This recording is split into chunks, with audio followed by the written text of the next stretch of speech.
자, 반갑습니다, 여러분. 네, 갑자기 놀라셨죠? 앞에 저희가 저 하나생명에서 제작한 영상 하나 틀어드리려고 했는데 갑자기 음악 안 나오고 그 영상 나와서 놀라신 분들도 많으실 것 같으세요. 시작하겠습니다. 문제 한번 풀게요. 이제부터 문제 푸는 시간이니까 조금만 집중해 볼게요. 자, 다음 중 근대의 생명보험의 역사에 대한 설명으로 틀린 것은 찾아라라고 나왔네요. 한번 풀어볼까요? 눈으로 한번 쭉 따라보세요. 김나영님 반갑습니다. 1번 1812년 미국에서 세계 최초로 근대적인 생명보험 체계를 갖춘 펜실베니아 생명보험회사가 설립되었다. 답은 몇 번일까요? 여러분 맞춰보세요. 자, 쭉 보시면서요. 1번은요. 틀렸죠? 답은 1번일 것 같아요. 왜 그럴까요? 잘하셨습니다. 여러분 그냥 한번 내가 직접 맞춘다 생각하시고 한번 눌러보시면 좋을 것 같아요. 답은 1번이죠. 왜 그러냐면요. 세계 최초의 근대적인 생명보험 체계를 갖춘 회사는요. 영국의 에퀴타블이라는 회사입니다. 그리고 연도도 하나만 알아두시면 좋은 게요. 1762년도 정도는 알아두시면 아주 좋을 것 같아요. 그래서 1번 틀렸어요. 2번, 3번은요. 제가 강의에 언급을 많이 하지 않았지만 2번, 3번은 맞는 얘기입니다. 2번, 3번을 비틀진 않아요. 그렇게까지 어렵게 비틀진 않으니까 1번 세계 최초의 보험회사 에퀴타블 어느 나라요? 영국. 요 정도는 알고 넘어가시면 맞출 수 있습니다. 요건 기본 문제입니다. 그리고 제가 이 문제에 대한 심화 문제도 알려드릴 거니까 그렇게 보시면 될 것 같아요. 다음 번 볼게요. 이번엔 이 부분에 대한 심화 문제를 한번 봐볼게요. 심화 문제입니다. 여러분 에코탑블 아니었나요? 낭낭님 에퀴타블입니다. 에퀴타블 그렇게 보시면 돼요. 그리고 여러분 하나만 기억하세요. 이거 에퀴터블인가 에퀴타블인가 절대 중요하지 않다 그랬죠. 왜? 객관식이에요. 그러니까 답이 써 있습니다. 그래서 이 용어에 대해서 너무 스트레스 받지 않으셨으면 좋겠습니다. 잘하셨습니다. 자, 두 번째, 이번에는 역사에 대한 심화 문제를 볼게요. 이런 식으로 좀 심화돼서 나옵니다. 다음 중 생명보험의 역사에 대한 내용으로 틀린 것은 찾으라고 했어요. 1번 뭘까요? 2003년을 보험해로 지정하여 대대적인 보험산업 근대화 대책을 추진함으로써 자산과 수입보험료가 대폭 신장되었다. 자, 여러분 딱 보자마자 1번 보면 틀렸다가 나와야 되죠. 이게 왜 틀렸을까요? 여러분 보험회로 지정한 거는 2003년이 아니라 1977년이에요. 맞아요. 잘하셨습니다. 근데 대대적인 보험산업 근대화 대책을 추진했다. 이런 것들은 이제 여기에 2003년에 해당하는 얘기가 아니라 1970년 보험회가 지정됐다. 요걸 기억하시면 됩니다. 자, 두 번째 볼까요? 1970년대에는 경제 성장에 힘입어 생명보험 산업의 발전을 거듭하면서 보험 시장도 개인 보험 위주로 전환되었다. 맞습니다. 여러분, 다른 것, 제가 이제 이 답만 알려드리는 게 아니고, 요 문제에서 다른 문제까지도 말씀드릴 거니까 잘 한번 들어볼게요. 1970년대에는요, 개인보험으로 전환되었다. 맞아요. 그러면 60년대가 되게 중요한데 60년대는 뭐였냐면 단체보험이 발달했다. 그래서 우리나라는 단체보험이 먼저 발달했고 그 다음에 개인보험이 발달했습니다. 기억하세요. 60년이 단체보험이고요. 70년대가 개인보험이었다라는 거 기억하시면 아주 좋습니다. 자, 3번 볼까요? 1921년에 우리나라 최초 보험회사인 조선생명보험 주식회사가 설립됐다. 이것도 맞는 내용입니다. 1번 틀렸습니다. 자, 다음 볼게요.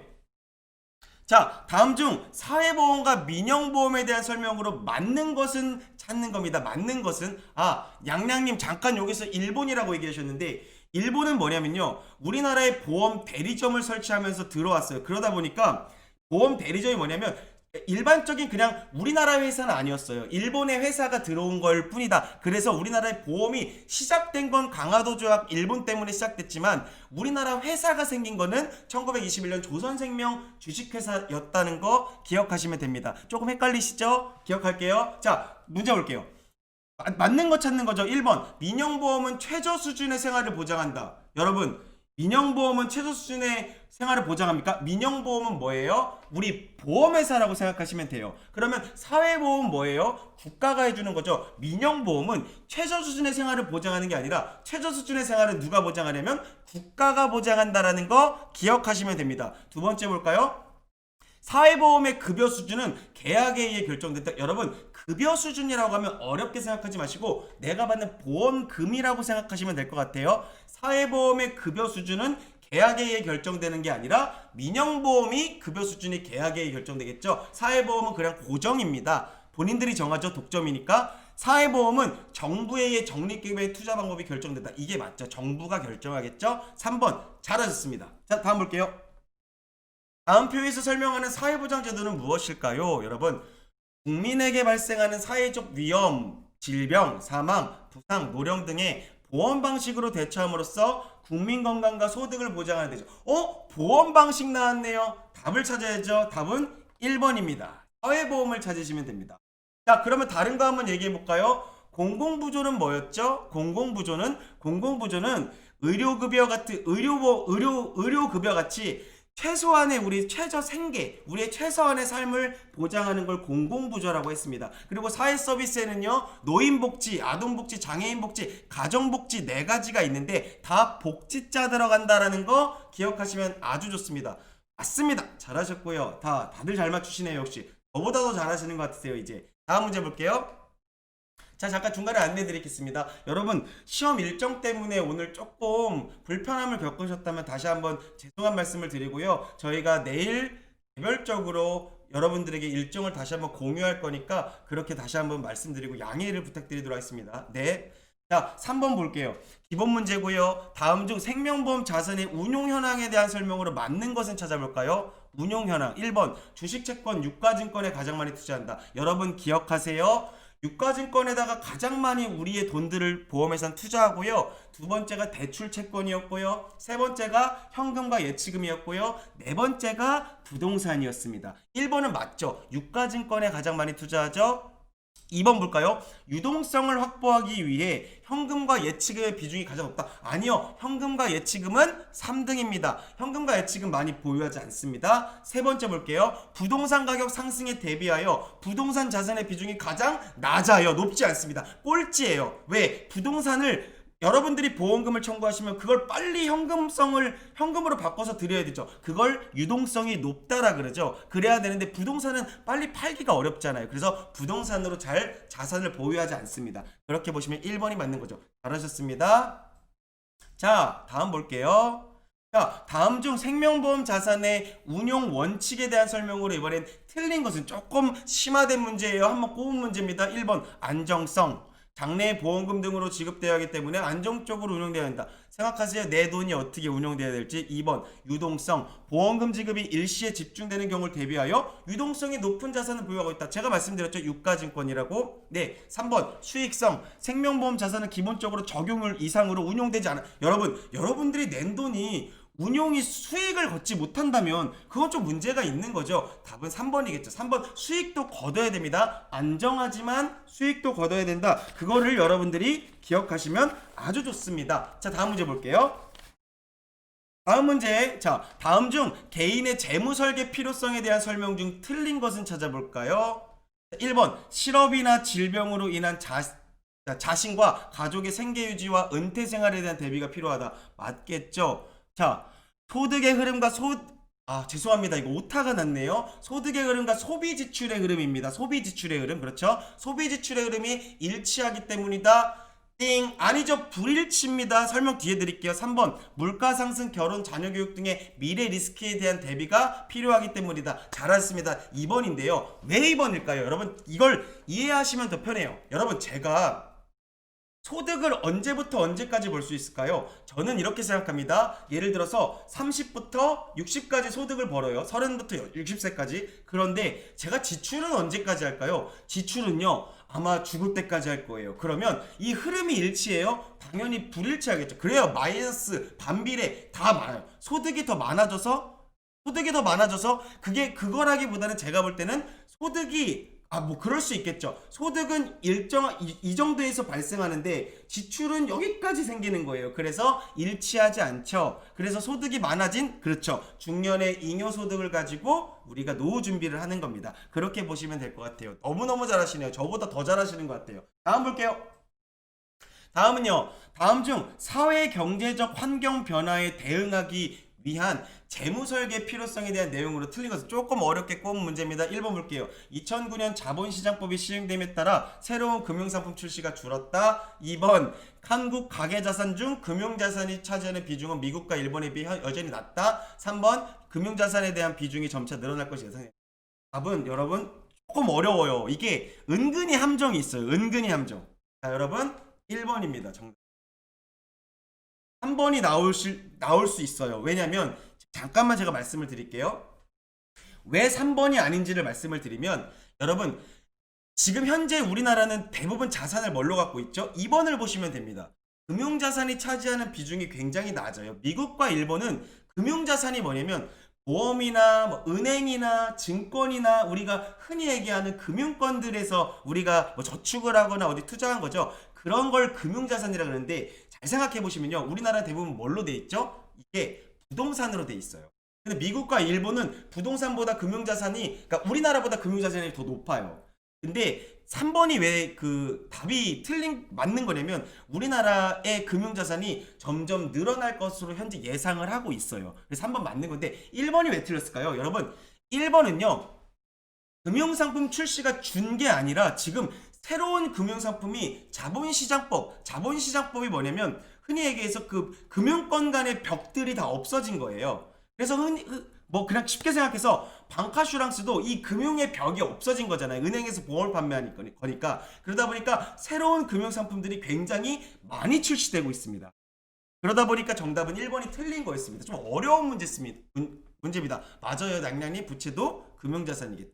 자, 다음 볼게요. 좀 어려운 문제였습니다. 기억하세요, 여러분들. 다 5번 볼게요. 기본 문제 볼게요. 다음 중 생명보험에 대한 설명으로 틀린 것은 찾아볼까요? 여러분 1번 대수협칙이 적용된다. 2번 보험료는 납입하는 보험 총액과 보험금 및 지출 비용의 총액이 동일한 금액이 되도록 산출한다. 이걸 수지상등의 원칙이라 그러죠. 3번 볼게요. 보험료 납입 기간은 보험 기간과 항상 일치한다. 답 3번이죠. 잘하셨습니다. 왜 3번인지 볼까요? 여러분 제가 예를 들어서 종신보험을 가입했습니다. 종신보험은 죽을 때까지잖아요. 그럼 제가 죽을 때까지 보험료를 내야 될까요? 아니죠. 10년이면 10년, 20년이면 20년 저희가 정해놓죠. 그거를 납입기간이라 그러죠. 근데 보험기간은 언제까지예요? 종신보험은 죽을 때까지잖아요. 엄청 길죠. 그러니까 여러분 납입기간이 보험기간보다 짧은 걸 뭐라 그러죠? 단기 납이라 그러죠. 단기 납이라 그러고 보험기간과 예를 들어서 납입기간이 같은 걸 전기 납이라 그럽니다. 그리고 보험료를 한 방에 내는 거를 일시 납이라 그러죠. 자, 잘하셨습니다. 다음 볼게요. 자, 좀 심한 문제 갈게요. 자, 다음 중 생명보험의 기본 원리에 대한 설명으로 틀린 것은 찾아볼까요? 1번 볼게요.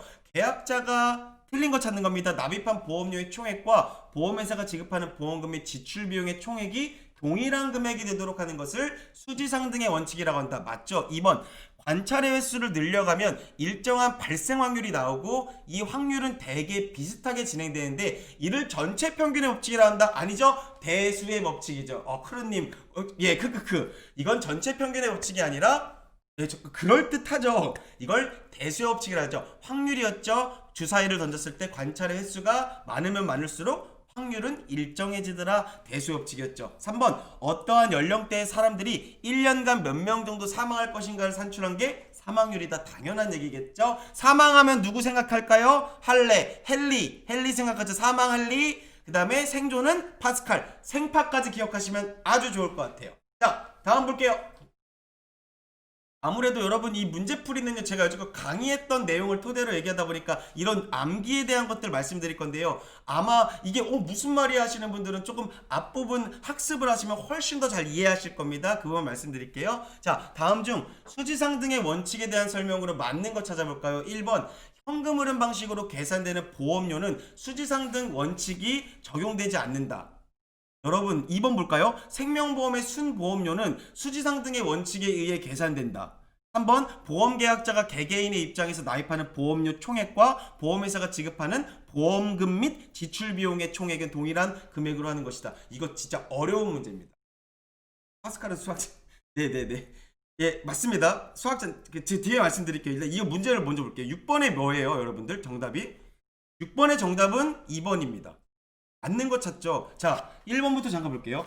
현금 흐름 방식으로 계산되는 보험료는 여러분 아닙니다. 수지상등의 원칙은 모든 데 적용이 돼요. 3번 볼게요. 이게 3번이 여러분들 그러니까 오답일 수가 있는 게 잘 볼게요.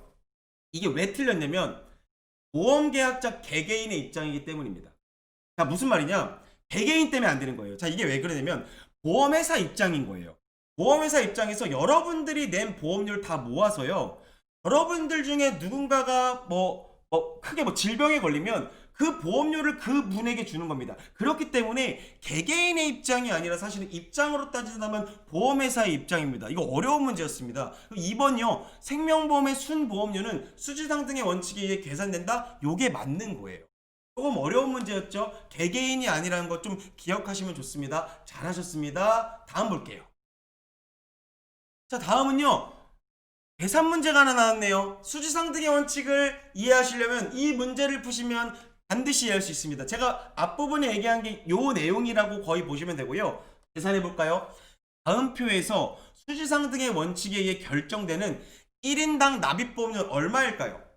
얼마일까요, 여러분들? 자, 보험회사 1년간 사망보험금 지급액은 2천만 원인데요. 2천만 원을 지급해 주는데 보험가입자는 잘하셨습니다. 1000명이에요. 연간 사망자 수가 근데 1000명당 1명이에요. 그러면 보험가입자가 1000명 중에 1명 죽는 거잖아요. 예를 들어서. 그럼 그 1명에게 얼마를 줘야 돼요? 2천만 원을 줘야 되니까 이 1000명에게 얼마를 받아야 되냐면 2만 원씩 받아야겠죠. 2만 원씩 1000명한테 받으면 2천만 원이고 그게 그 중에 1명이 죽는다고 가정하면 그걸 주죠. 그래서 이걸 수지상등의 원칙은 맞습니다. 들어온 보험료와 나간 보험금의 합은 같다라는 거죠.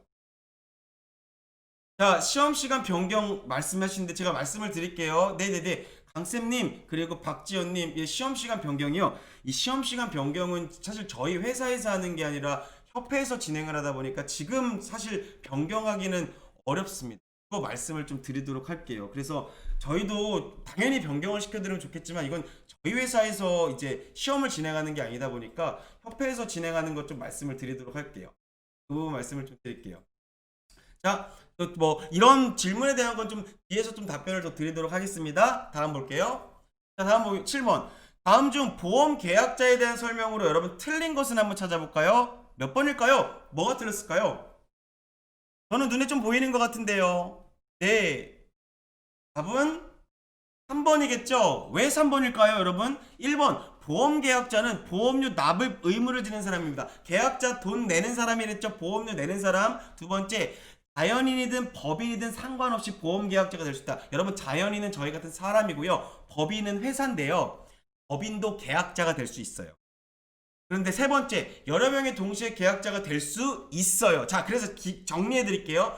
계약자, 피보험자, 보험금을 수령받는, 돈을 받는 수익자 모두 한 명이든 두 명이든 상관없습니다. 여러 명이 돼도 돼요. 기억할게요. 자, 다음 볼게요. 다음 중 피보험자에 대한 설명으로 틀린 것은 찾아볼까요? 틀린 건 뭘까요, 여러분? 1번, 보험계약자, 피보험자는 동일해야 한다. 딱 봐도 뭐가 틀렸죠? 1번입니다. 보험계약자, 피보험자는 여러분들 맞죠? 잘하셨습니다. 동일인이 아니어도 됩니다. 그렇죠. 계약자가 제 와이프가 되고 예를 들어서 피보험자가 제가 될 수 있잖아요. 계약자가 제가 되고 피보험자가 제 자녀가 될 수 있겠죠? 그러니까 동일인이 아니어도 됩니다. 자, 2번. 피보험자는 1인이든 2인이든 상관없다. 제가 1인이든 2인이든 상관없다 그랬죠. 계약자, 수익자, 피보험자 다 마찬가지입니다. 3번. 타인을 피보험자로 하는 사망보험의 경우 반드시 그 타인의 서면 동의 받아야 한다. 왜 그럴까요? 여러분, 제가 늘 말씀드리잖아요. 제가 피보험자로 사망보험을 가입했는데 저 와이프가 계약자예요. 근데 제가 그거를 보험 가입 한 주 안 한지 모르면 돼요, 안 돼요? 안 되잖아요. 그러니까 당연히 사인해야 되겠죠. 피보험자의 사인이 사망보험금에 꼭 필요합니다. 맞아요. 사기 그럴 수 있습니다. 자, 다음 볼게요. 자, 다음 중 보험 수익자에 대한 설명으로 틀린 것은 찾아볼까요? 한번. 보험회사의 보험금을 청구하여 받을 수 있는 사람. 여러분, 수익자는 뭐라 그랬습니까? 보험금을 받는 사람 맞죠? 2번. 계약이 성립되면 보험료 납입 의무. 띵. 답은 몇 번일까요? 2번이겠죠.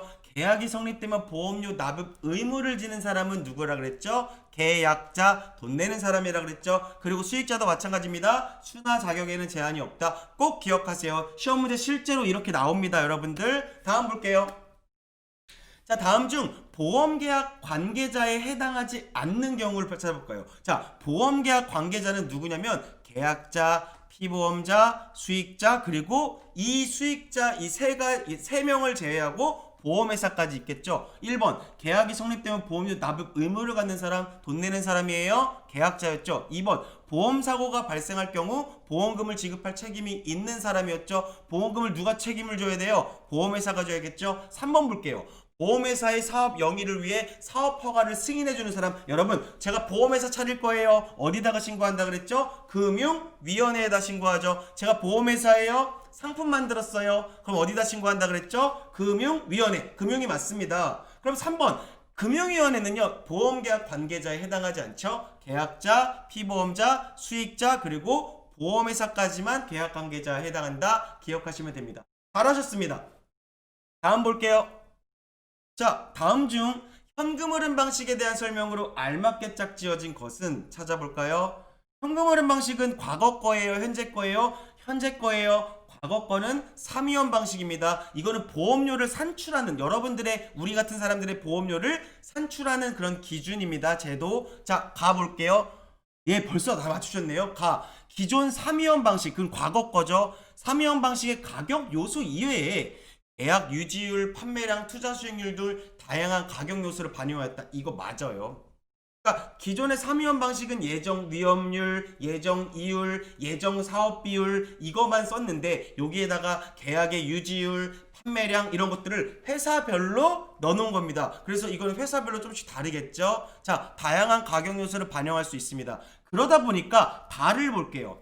상품 선택의 폭이 축소되는 게 아니라 보다 더 다양하게 만들 수 있어요. 상품을. 그러면 상품 선택의 폭이 늘어납니다. 나를 볼게요. 보험회사는 상품 개발의 자율성이 있죠. 그러다 보니까 어떻게 되는 거예요? 가나가 답이고 상품 개발도 굉장히 자율성이 있게 되다 보니까 상품 선택의 폭이 축소되는 게 아니라 확대가 되겠죠. 보험 소비자인 입장에서. 가나가 답입니다. 1번 잘하셨습니다. 다음 볼게요.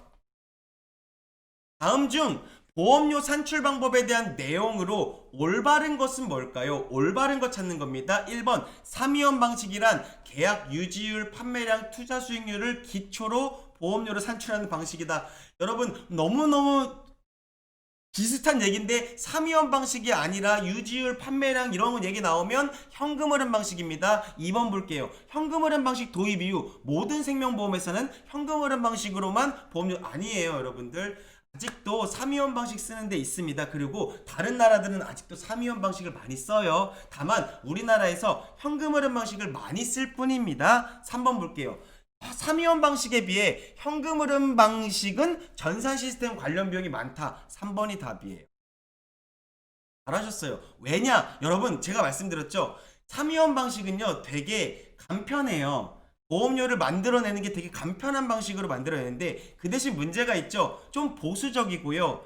아무래도 정교하지가 못하다는 단점이 있죠. 그러면 과거에 많이 썼고요. 현금 흐름 방식은 요즘 많이 쓴다 그랬죠. 이 현금 흐름 방식은 뭐예요? 여러 가지 요건들이 있다 보니까 굉장히 정교해요. 근데 단점이 있어요. 뭐가 단점이냐면 이 시스템 관련한 비용들이 좀 많이 들어가요. 그건 단점입니다. 그래서 3번이 올바른 거죠. 잘하셨습니다. 다음 볼게요. 다음 표의 가로 안에 들어갈 내용으로 알맞지 않은 것은 찾아볼까요? 현금 흐름 방식의 특징 중 기존 3위원 방식의 가격 요소 이외에요.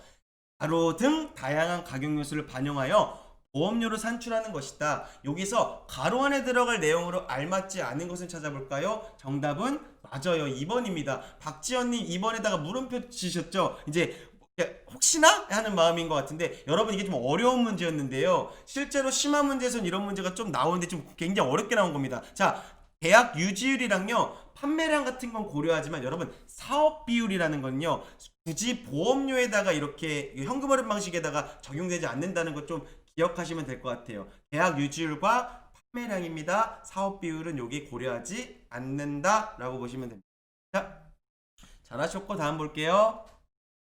자, 다음 중 청약을 철회할 수 있는 계약은 뭘까요? 여러분, 청약을 철회할 수 있는 계약이 뭘까요? 1번, 진단계약은 청약을 철회할 수 없어요. 2번, 전문보험계약자가 체결한, 여기서 전문보험계약자가 뭐였죠? 국가나 지방자치단체 같은 뭔가 어디 기업이라고 하면 뭐하지만 어떤 단체들이죠. 국가나 지방자치단체 같은 경우는요 전문보험계약자라 그래서 그 청약 철회할 수 없습니다. 청약 철회가 뭐예요? 보험을 반품시키는 거였죠. 며칠 이내였죠? 청약일로부터 30일 이내에 반품시키고요. 아니면 증권을 받은 날로부터 15일 이내에 반품, 청약 처리할 수 있었죠. 잘하셨습니다. 진단계약도 마찬가지로 의사의 진단이 필요하면 청약 처리할 수 없습니다. 근데 3번 볼게요. 보험기간이 3년 미만인 계약은 청약 처리를 못한다. 여러분, 보험기간이 1년 미만인 계약을 못했죠. 그럼 3년 미만인 계약은 오답이죠. 잘하셨습니다. 다 잘 맞추셨고요. 다음 볼게요. 네, 다음 중 보험계약에 대한 설명으로 맞는 것은 찾아보겠습니다. 네. 자, 보험회사는요, 계약자가 청약을 하고 1회 보험료를 납입한 경우 그 계약을 승낙한다면 보험증권을 교부한다. 이거 좀 어려운 문제예요. 정답 한번 풀어볼까요? 이거 정답은 몇 번일까요? 한번 여러분들이 한번 이건 풀어보도록 하겠습니다. 같이. 와, 이거 어려운 문제인데 너무너무 다들 잘 맞추시네요. 여러분, 정답은 1번이에요. 보험회사가 계약자를 청약하고 나면 1회 보험료를 납입한 경우 그 계약을 승낙하죠. 여러분, 승낙을 해야 보험증권을 교부할 거 아닙니까? 증권이라는 거는 여러분들 계약이 성립됐다는 증표잖아요. 그러다 보니까 증권을 교부하기 좋겠죠. 2번 왜 틀렸나 볼게요. 2번, 계약자가 청약을 했어요 하고 제1회 보험료를 납입한 경우에 보험회사가 30일 이내에 승낙 여부를 통지하지 않았다면 거절된 것으로 보는 게 아니라 30일 안에 아무 통지가 없으면 무조건 승낙입니다. 그렇죠? 3번 볼게요. 계약자가 제1회 보험료를 납입하고 청약일로부터 30일 이내 청약 철회를 한 경우 보험회사는 여러분 해지환급금을 지급하는 게 아니죠. 뭘 지급해 줄까요? 당연히 청약을 철회한 경우에요. 예를 들어서 그럼 당연히 내가 그러니까 반품시킨 거니까 돈을 돌려받아야 되겠죠. 그래서 기납입 보험료를 지급해 주죠. 그거 기억하시면 됩니다. 당연히 해지환급 주면 큰일 나겠죠. 반품은 내가 할 수 있는 권리인데 그래서 답은 1번이겠죠. 잘하셨습니다. 다음 볼게요. 다음 중 보험계약의 청약에 대한 설명으로 맞는 것은 찾아볼까요? 1번, 무진단 계약은 1회 보험료를 납입한 날로부터 30일 이내 승낙 여부를 통지해야 한다. 맞는 거 찾아볼까요? 1번, 무진단 계약이 왜 틀렸어요, 여러분들? 1회 보험료를 납입한 날로부터가 아니었죠. 무진단 계약은 1회 보험료를 납입한 날로부터가 아니고 청약일로부터 30일 이내에 승낙 여부를 받아야 되고요. 진단계약 같은 경우는 진단일로부터 30일이라는 조항이 있었죠. 여러분 1회 보험료를 납입한 날은 자꾸 이렇게 혼동해서 나오는데 1회 보험료 납입한 거 자꾸 헷갈리지 마시고 1회 보험료 납입한 날로부터 그냥 보장이 시작되는 거예요. 그리고 보장이 시작됐는데 아직 보험회사가 30일이 안 지나서 뭐 승낙을 안 했어요. 근데 그때 사이에 사고 난 보험사고는 보장한다. 이렇게 알아두시면 아주 좋죠. 다른 문제도 맞출 수 있어요. 자, 2번. 보험약관에서 정한 기일 이내에 통보하지 않을 경우에는 승낙된 것으로 본다. 예, 이게 맞겠죠? 이거 며칠이었습니까? 30일 안에 승낙하지 않으면 승낙으로 본다. 잘했습니다. 3번. 진단계약은 진단일로부터 15일 이내에 승낙 여부 아니죠. 15일이 아니라 30일입니다. 어디서 15일 들어봤는데요. 15일이 나오는 건 뭐냐면 보험 증권을 받은 날로부터 15일 이내에 승낙이 아니라 내가 반품할 수 있다. 그렇죠. 반품할 수 있다. 그걸 기억하시면 됩니다. 잘하셨어요. 다음 볼게요. 다음은요. 보험계약의 무효에 해당하지 않는 것은 찾는 겁니다. 무효에. 자, 1번. 피보험자의 서면에 의한 동의를 받지 않고 타인의 사망보험은 계약을 체결하는 경우. 2번. 심신상실자를 피보험자로 하여 사망을 보험금 지급 사유로 한 계약의 경우. 3번. 보험을 계약할 당시 피보험자의 나이가 미달되었으나 보험회사가 착오를 발견했을 때 이미 계약 나이에 도달한 경우. 여러분 1, 2번은요. 무효에 해당하는 거예요. 그러니까 무효에 당연히 피보험자 사인 안 하면 안 되죠. 무효 처리돼요. 그리고 심신상실자가 피보험자 하면 안 돼, 사망하면 안 되고 사망보험금 가입하면 안 되고요. 그 다음에 15세 미만도 가입하면 안 돼요. 근데 3번은요. 맞는 말이 나오다가 여러분 회사가 착오를 발견했을 때 이미 계약한 나이에 도달한 경우는요. 무효에 해당하지 않아요. 이거는 무효 처리할 수가 없어요. 이렇게 알아두시면 됩니다. 시간 관계상 좀 빨리 진행할게요. 다음 볼게요. 다음 중 보험계약의 부활에 대한 설명으로 틀린 거 찾아볼까요? 여러분 부활 나왔다 뭐 기억할까요? 부활하는 경우 1번 계약 해지된 상태로 보험계약이 돌아간다. 맞아요. 근데 볼까요? 2번 볼게요. 해지환급금을 수령한 후 2년 이내 부활이 가능하다. 여러분 이게 틀렸죠? 왜 틀렸죠? 2년이 아니라 3년이에요. 기억하세요. 3년입니다. 2년이 아니라. 그리고 계약을 부활할 경우 계약 전 알리르무 등은 신계약과 동일한 절차가 부활하려면 여러분 계약 전 알리르무 다시 써야 되고요. 필요하다면 진단도 다시 받아야 돼요. 자, 여기서 부활 나왔다 3년 찾으세요. 그리고 하나 더 있어요. 부당한 설계사를 만나서 내 계약이 부당하게 소멸되고 새로운 계약으로 나왔어요. 근데 아무리 봐도 전 계약이 좋아요. 그러면 6개월 안에 다시 이 전 계약을 살릴 수 있다. 지금 뭐 다시 가입한 거 소멸시키고 그걸 6개월입니다. 부당한 계약 전환으로 인한 부활이라고 하죠. 자, 수령하면 안 되는 거 아니에요? 여러분 이거 틀린 거 찾는 거잖아요. 해지환급금을 수령했다. 해지환급금은 여러분 수령하지 않아야 됩니다. 예, 수령하지 않아야 돼요. 잠깐만, 이거 제가 잘못 알고 있는, 이거 제가 이해를 못해서 그런데 여러분들이 틀린 거 찾는 거잖아요. 1번은 맞고 3번은 맞아요. 근데 2번 해지환급금을 제가 제 말을 무슨 말씀인지 알겠습니다. 해지환금 여러분 또 수령해야 돼요, 안 해야 돼요? 해지환금을 수령하지 않아야 됩니다. 맞아요. 예, 잘하셨습니다. 제가 연도만 얘기했죠. 죄송합니다. 저보다 더 전문가시네요. 해지환금을 수령하지 않고 3년 이내 부활 신청 가능하다. 그거 알아두시면 좋습니다. 좋습니다.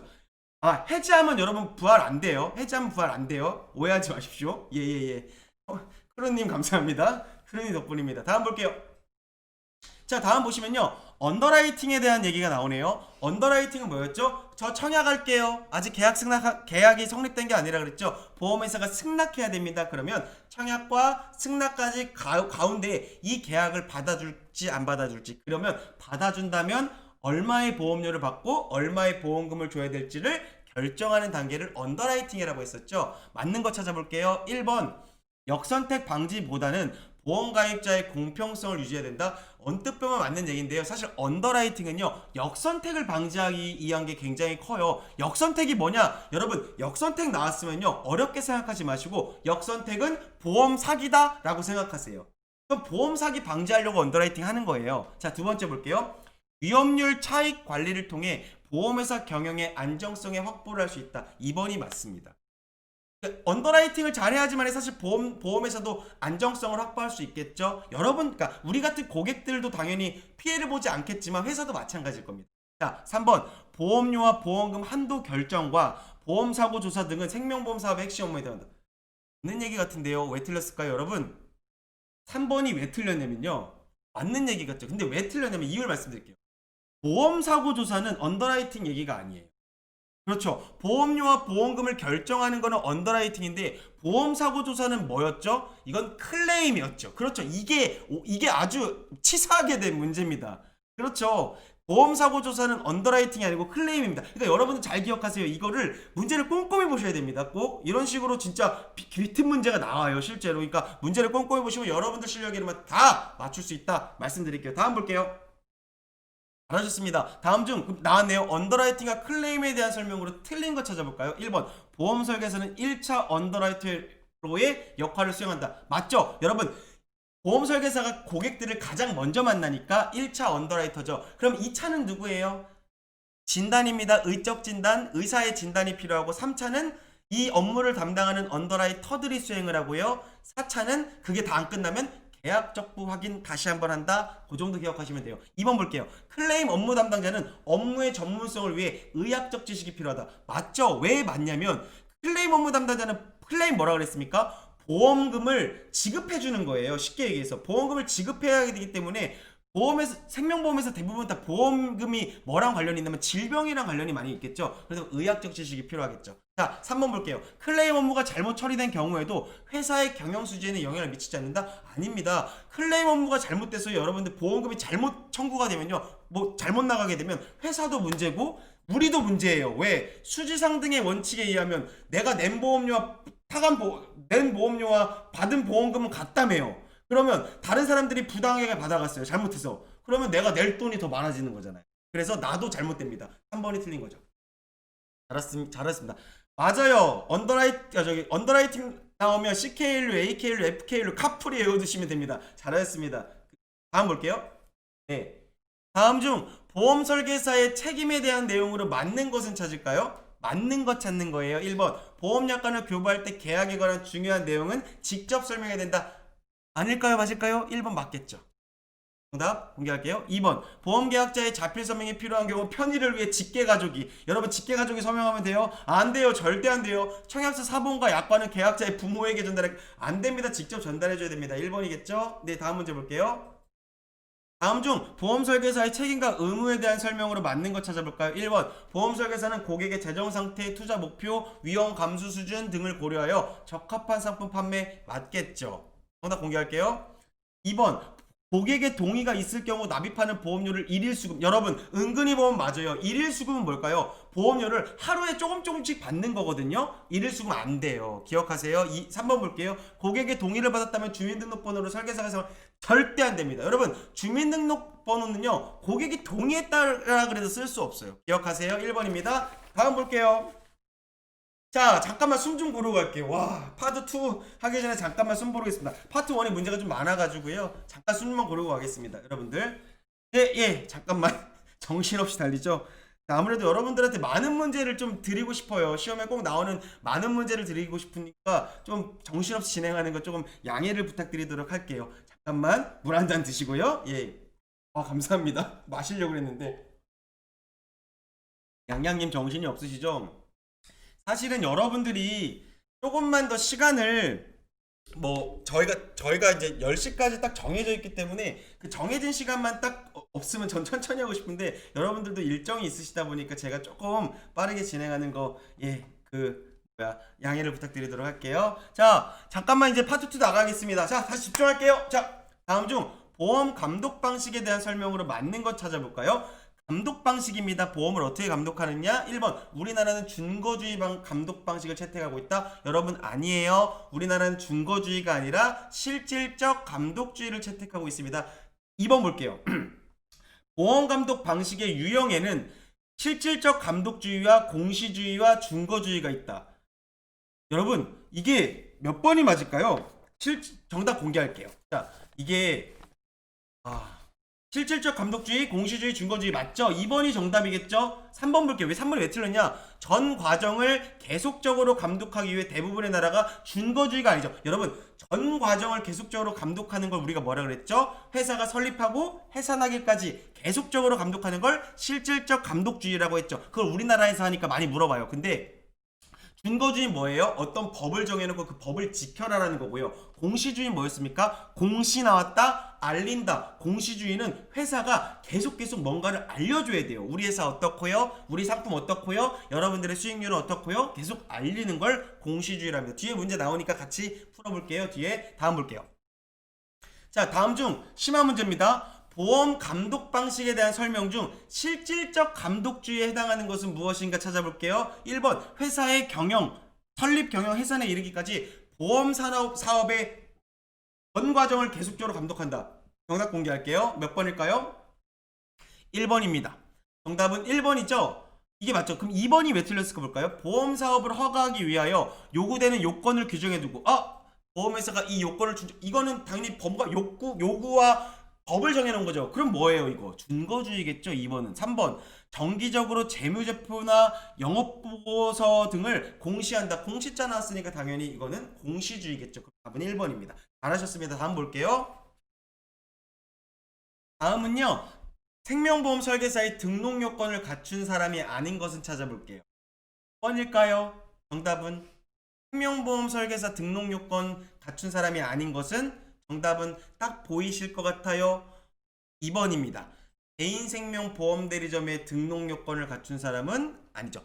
보험대리점의 등록 요건이니까 생명보험 설계사의 등록 요건에 조금 다른 부분이 있다라고 보시면 돼요. 1번은 3년 이내 1년 이상 맞죠? 3번 생명보험 모집에 관한 연수과정 이수한 사람 맞아요. 근데 여러분 꼭 기억하세요. 하나 기억해야 되는 게 뭐냐면 생명보험 설계사가 아니라 보험 대리점의 등록 요건을 물어봅니다. 그건 몇 년이냐면 4년 이내에 관계 업무 경력은 2년입니다. 대리점은 4년에 2년이고요. 설계사는요 3년에 1년입니다. 그리고 하나 더 제3보험 설계사도 3년에 1년입니다. 이렇게 외우시면 아주 좋을 것 같아요. 다음 볼게요. 다음 중 보험 설계사 등록 말소 절차에 대한 설명으로 틀린 것을 한번 찾아볼까요? 1번 생명보험 회사를 통해 금융위원회로부터 등록금을 위탁받은 생명보험협회 등록 맞아요. 보험 대리점도 마찬가지죠. 2번 보험 설계사 등록과 말소 신청은 생명보험 홈페이지를 통해 직접 신청 가능하다. 맞겠죠. 3번 저희 틀린 건 2번이 틀렸겠죠. 여러분 제가 2번이 틀렸죠. 2번이 왜 틀렸었죠? 예, 등록은 직접 어떻게 했죠? 등록은 직접 안 되고 보험회사를 통해서만 할 수 있고요. 말소 신청은 직접 가능하고요. 직접 안 하실 거면 직접 방문 안 하실 거면 홈페이지나 다양한 경로를 통해서도 가능했죠. 등록은 안 돼요. 직접이. 그래서 회사를 끼고 해야 됩니다. 3번 말소 처리가 종료된 이후에 타 보험회사에 등록이 가능하다. 맞겠죠? 다음 볼게요. 자, 쉬는 시간 때문에 좀 빠르게 좀 나가도록 할게요. 여러분들 쉬는 시간을 드려야 돼서 다음 중 승낙에 관한 화면 좀 승낙에 관한 내용으로 틀린 것은 찾아볼게요. 1번 무진단 계약은 1회 보험료를 납입한 날로부터 30일 이내는 승낙 여부를 통지해야 된다. 2번 보험약관에서 정한 기일 이내에 통지하지 않을 경우에 승낙된 것으로 본다. 이거 저기 같은 문제가 좀 나왔네요. 3번 진단 계약은 진단일로부터 15일이 틀린 건 몇 번일까요? 몇 번이었죠, 여러분? 이게 틀린 거 찾는 겁니다. 무진단 계약은 보험료를 납입한 날로부터 30일 이내에 아니었죠. 틀렸죠? 그리고 여러분 이게 문제가 좀 잘못됐습니다. 문제가 좀 잘못된 것 같죠? 진단계약도 승낙 여부 30일이니까 이게 맞는 거 찾는 거네요. 그럼 2번이었죠. 아까 문제가 조금 잘못되면 이게 넘어갈게요. 문제가 아까 풀어봤던 문제인데 조금 오타가 났습니다. 죄송합니다. 다음 넘어갈게요.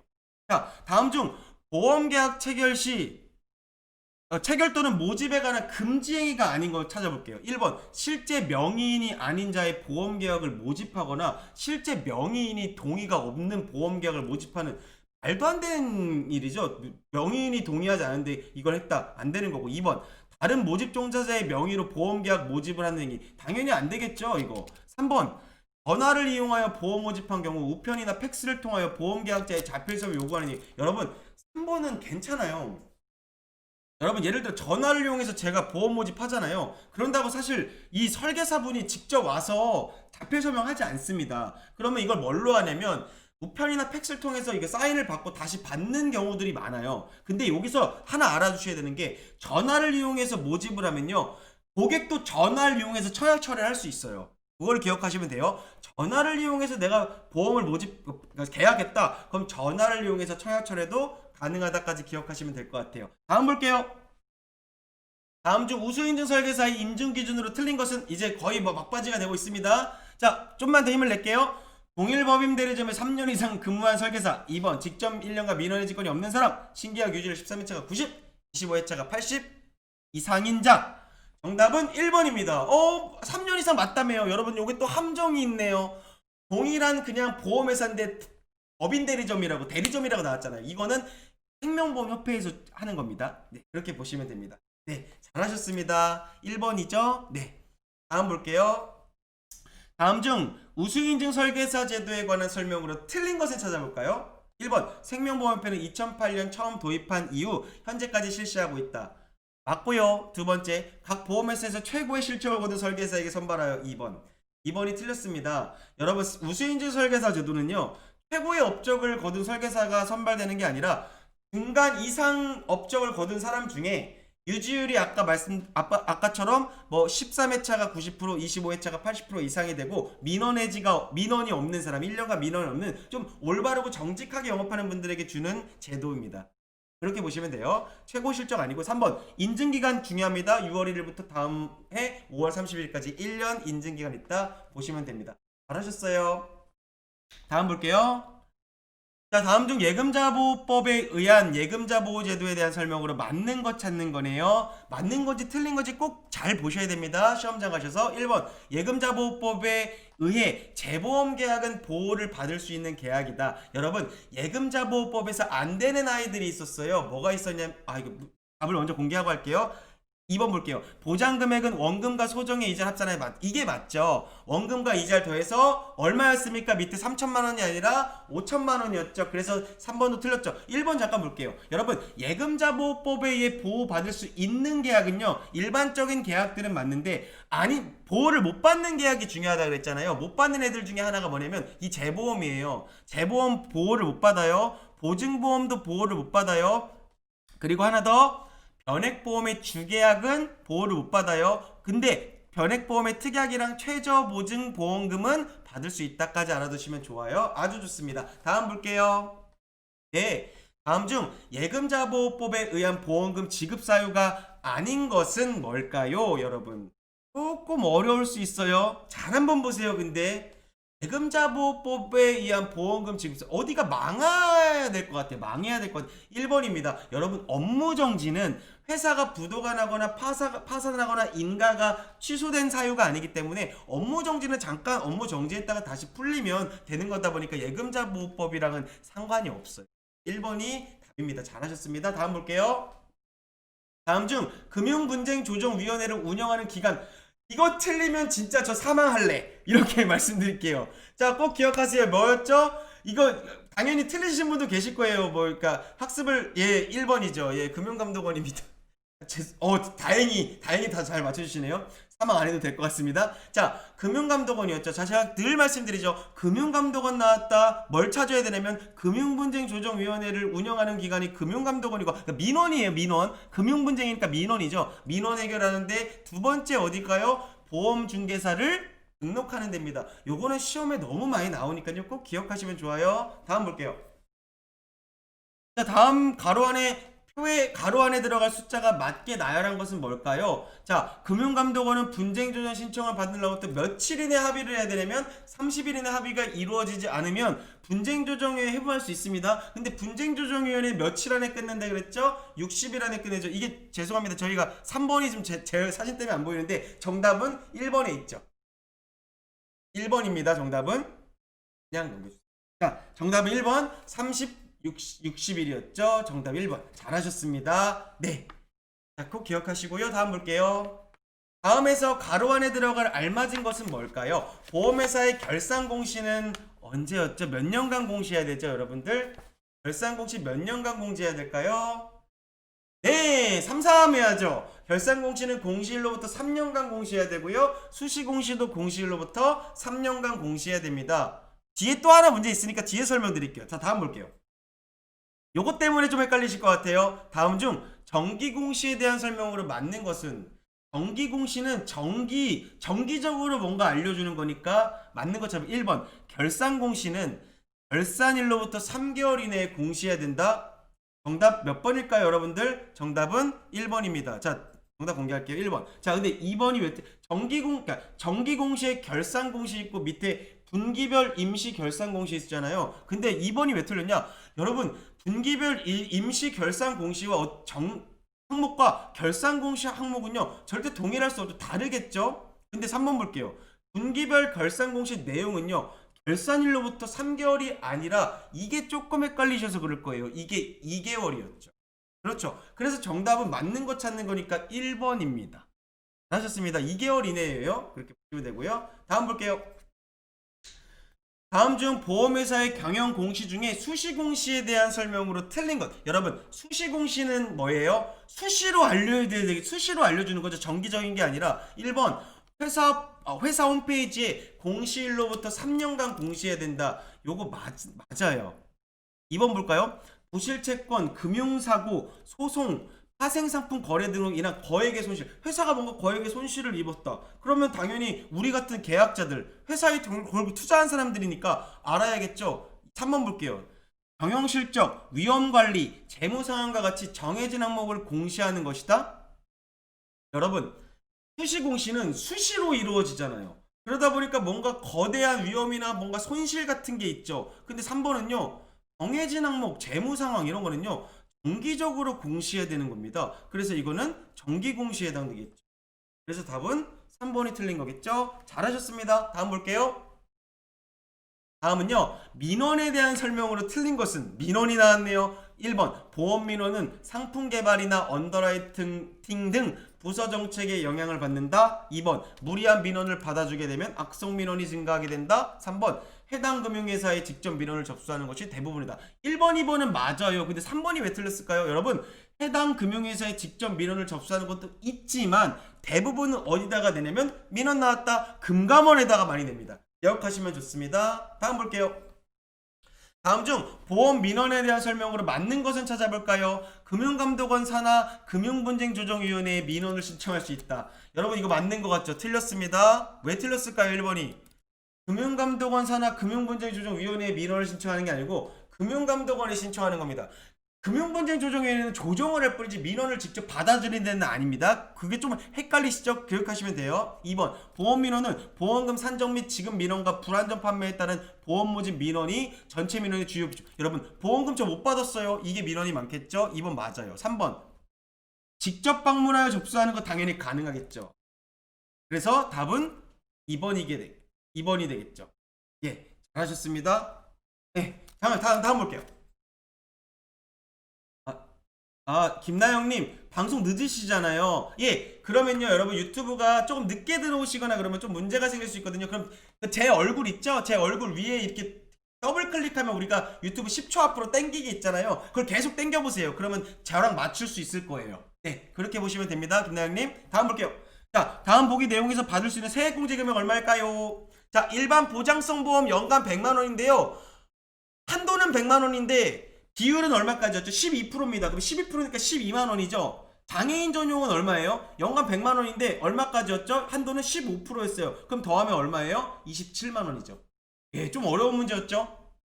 근데 여러분들 100만원에 12%, 그러니까 일반은 100만원에 12%, 장애인은 100만원에 15%였죠. 그걸 더하는 문제가 나왔네요. 3번입니다. 잘하셨고요. 다음 볼게요. 다음 중 종신형 연금보험 계약의 보험 차익 비과세 요건에 대한 설명으로 틀린 것 찾아볼까요? 1번 만 60세 이후부터 사망 시까지 보험금을 연금으로 지급받는 계약일 것. 이게 틀렸습니다. 왜 틀렸을까요? 1번이 맞는 얘기 같은데요. 60세 이후가 아니라 여러분 기억하십시오. 55세입니다. 내가 종신형 연금보험을 계약했을 때 보험 차익 비과세는 뭐냐면요. 여러분 비과세예요. 예를 들어 제가 1억을 냈는데 보험회사 1억을 냈는데 제가 예를 들어서 1억 5천을 받았어요. 그러면 내가 5천만 원이라는 이자가 생긴 거잖아요. 그럼 원래 그걸 세금을 떼야 되거든요. 근데 보험 차익 비과세 뭐냐면 우리 보험 비과세 이런 얘기 들어보셨죠? 그 이자에 대해서 세금을 떼지 않겠다는 걸 보험 차익 비과세라고 합니다. 근데 이 종신형 연금보험 계약 같은 경우는요 기준이 있는데 그게 만 55세 이후부터 연금을 받아야 되는데 어떤 연금을 받아야 되냐면 죽을 때까지 종신연금으로 받아야 돼요. 2번 볼까요? 사망한다면 보험계약및 연금지원 소멸할 것. 맞아요. 사망하면 소멸합니다. 자, 3번 연금 외의 형태로 보험금을 지급하지 않은 계약일 것. 맞습니다. 연금으로 받아야 됩니다. 답은 1번이겠죠. 틀린 거 찾는 거 잘하셨어요. 박지현님 이 문제 어렵죠? 이 문제 어려운 문제입니다. 근데 기억하세요. 55세부터 꼭 기억하시면 됩니다. 그 부분 좀 기억하고 넘어갈게요. 다음 볼게요. 다음 중 생명보험 계약에 대한 설명으로 맞는 것은 찾는 건데요. 맞는 거 찾는 겁니다. 1번 실질적으로 손해입은 금액을 보상하는 것이 원칙이다. 여러분 실질적인 손해를 보상하는 것은 실손보상이었죠. 이건 생명보험이 아니라 손해보험이었죠. 감사합니다. 2번 생명보험 상품은 계약 체결 시점에서 효용을 여러분 계약 체결 시점에서 생명보험을 인식하는 게 아니라 미래에 보험 사고가 발생하는 거니까 그때 인식하게 되죠. 아, 내가 보험 가입했구나. 그래서 이걸 뭐라 그랬죠? 장기 효용, 장기 먼 미래의 효과를 알게 된다. 인식한다. 장기 효용이었죠. 3번 사람의 생사에 관한 보험 사고가 발생한 경우 약정한 금액을 지급한다. 이게 맞는 거죠. 사람의 살고 죽는 거에 대한 보험 사고가 발생한 거고 약정한 금액, 정해진 금액을 지급한다. 3번이 맞는 거고요. 4번 생명보험의 보험기간은 손해보험보다 단기이다. 여러분 생명보험은 장기고요. 손해보험은 단기입니다. 기억하세요. 3번이겠죠. 잘하셨습니다. 90일 이후인가요? 어떤 게 90일인지 제가 잠깐 그래서 한번 그 질문을 남겨주세요. 좀 정확하게 그럼 제가 답변 드리겠습니다. 다음 볼게요. 자, 다음 보시면요. 다음 중 생명보험 계약의 특징에 대한 설명으로 맞는 것은 찾아볼까요? 맞는 건 뭘까요? 자, 1번 보험료 납입은 보험계약 성립의 필수 조건이다. 여러분 보험계약 성립의 필수 조건이 뭘까요? 자, 정답 한번 볼까요? 이거는 같이 한번 보면서 볼게요. 자, 1번 볼게요. 보험료 납입이 보험계약 성립의 필수 조건일까요? 여러분 기억하세요. 보험계약 성립의 필수 조건은 뭐라 그랬죠? 청약과 승낙이었죠. 납입은 필수 조건은 아닙니다. 근데 뭐 납입 당연히 있어야지만이 보장이 시작되는 건 맞지만 필수 조건은 청약과 승낙이었죠. 두 번째, 손해보험회사도 판매가 가능하다. 여러분 손해보험회사에서 생명보험 못 팔아요 원칙적으로. 근데 일사전속주의 제도라 그랬죠. 그래서 근데 유일하게 하나 판매할 수 있게 하는 건 교차 모집이라 그래서 생명보험 설계사들이 손해보험을 판매할 수 있고 손해보험 설계사들이 생명보험의 한 회사만 정해서 판매할 수 있는 걸 교차 모집이라 그랬죠. 그것도 기억하시면 좋아요. 세 번째, 생명보험은 구매에 따른 효과를 바로 느낄 수 있는 상품이다. 아니죠. 여러분 우리 생명보험 상품은 김밥 같은 게 아니죠. 나중에 느끼죠. 보험사고가 났을 때 장기 효용이죠. 4번 보험기간 장기이며 정액보상 맞죠. 잘하셨습니다. 4번이 맞죠. 다음 볼게요. 다음은요, 생명보험 계약의 특성으로 맞는 것을 찾아볼까요? 1번 사람의 생존과 재산상의 1번은 맞는 것 같으면 틀렸죠. 재산상의 손해는 아니죠. 2번 취급회사는 손해보험회사가 아니라 당연히 생명보험회사겠죠. 잘하셨습니다. 3번 보상원칙은 정액보상 3번이 맞습니다.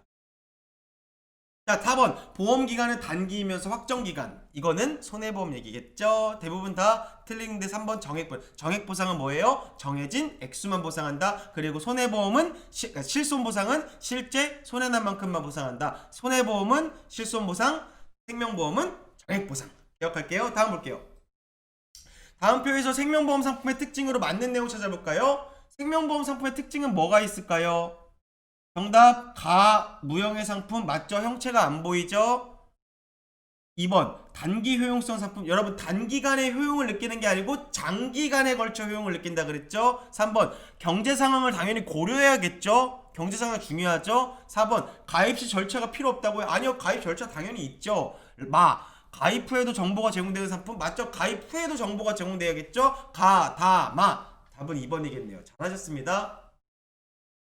네, 잘하셨고요. 다음 중 생명보험 상품의 특징으로 틀린 것은 한번 찾아볼까요? 여러분 1번 정액보상을 원칙으로 한다 맞죠? 생명보험은 정액보상입니다. 2번 무형의 상품이기 때문에 구매에 따른 효과를 곧바로 느끼기 어렵다 맞겠죠? 3번 불확실한 미래에 대한 보장을 주 기능으로 하는 미래지향적 상품이다 맞겠죠? 4번 야 이거 맞는데 여러분들 지금 살짝 오답하신 분들은요 이게 함정에 걸린 겁니다. 4번 볼까요?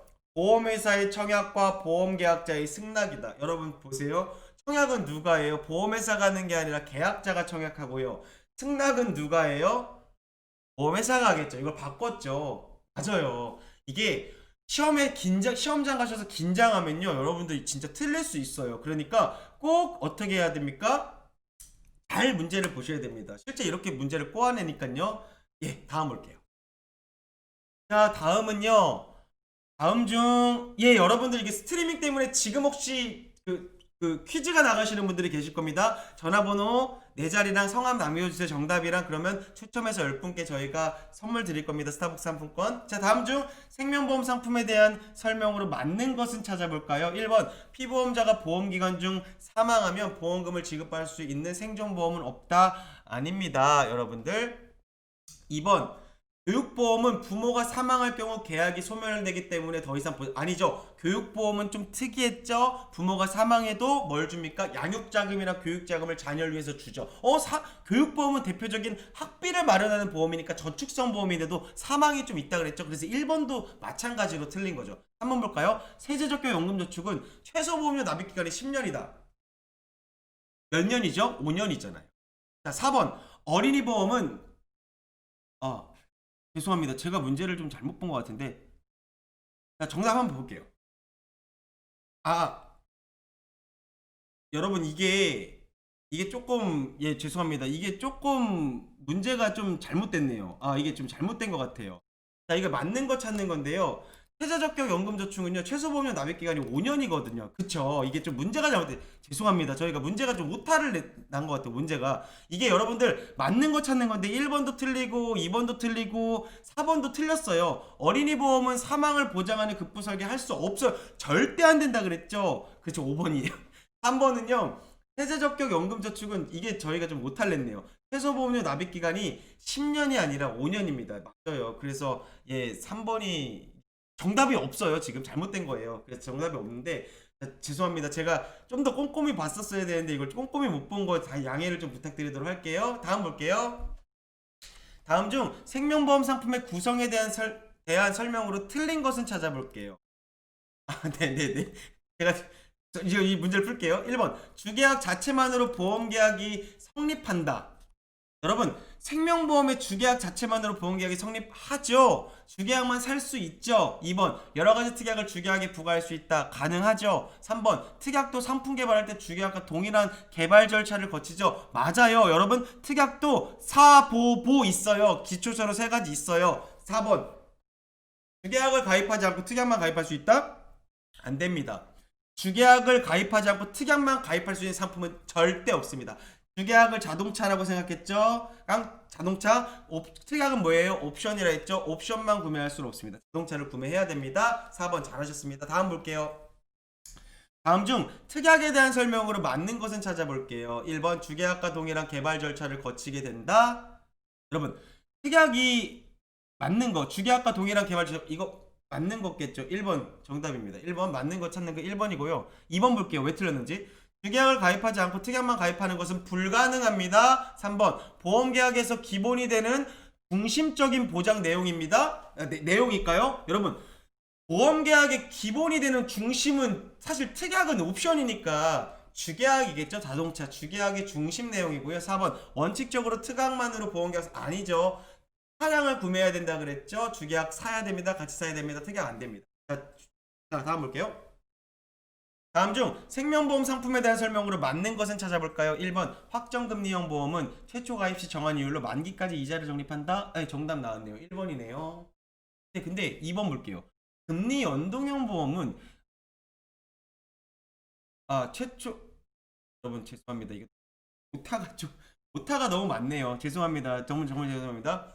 이거 답은 1번이에요. 이제 표시가 좀 잘못됐는데 저희가 좀 이게 좀 빠르게 좀 하다 보니까 좀 오타가 좀 난 거 양해 부탁드릴게요. 답이 1번이죠. 1번이에요. 1번 맞는 거예요. 2번 볼게요. 그러면 제 얘기를 좀 더 집중해 주세요. 금리 연동형 보험 뭐예요? 최저 보증이율을 설정해 놓고 연계 자산의 수익률에 따라 추가로 이율을 보장. 여러분, 최저 보증이율을 1에서 2% 보장해 주는 걸 뭐라 그랬죠? 금리 연동형이 아니라 자산 연계형 보험이었죠. 그걸 알아두시면 좋습니다. 변액보험보다 높은 수익률을 기대할 수 있는 보험이다. 그런 보험은 없고요. 변액보험보다 높은 수익률에 일반 보험보다 높은 수익률을 기대할 수 있는 게 이 옆에 있는 자산 연계형 보험이었죠. 그리고 특정 자산의 운용 실적에 연계한 거를 자산 연계형. 쉽게 얘기해서 뭐냐면요. 2, 3, 4번은 대부분 다 자산 연계형에 대한 얘기였어요.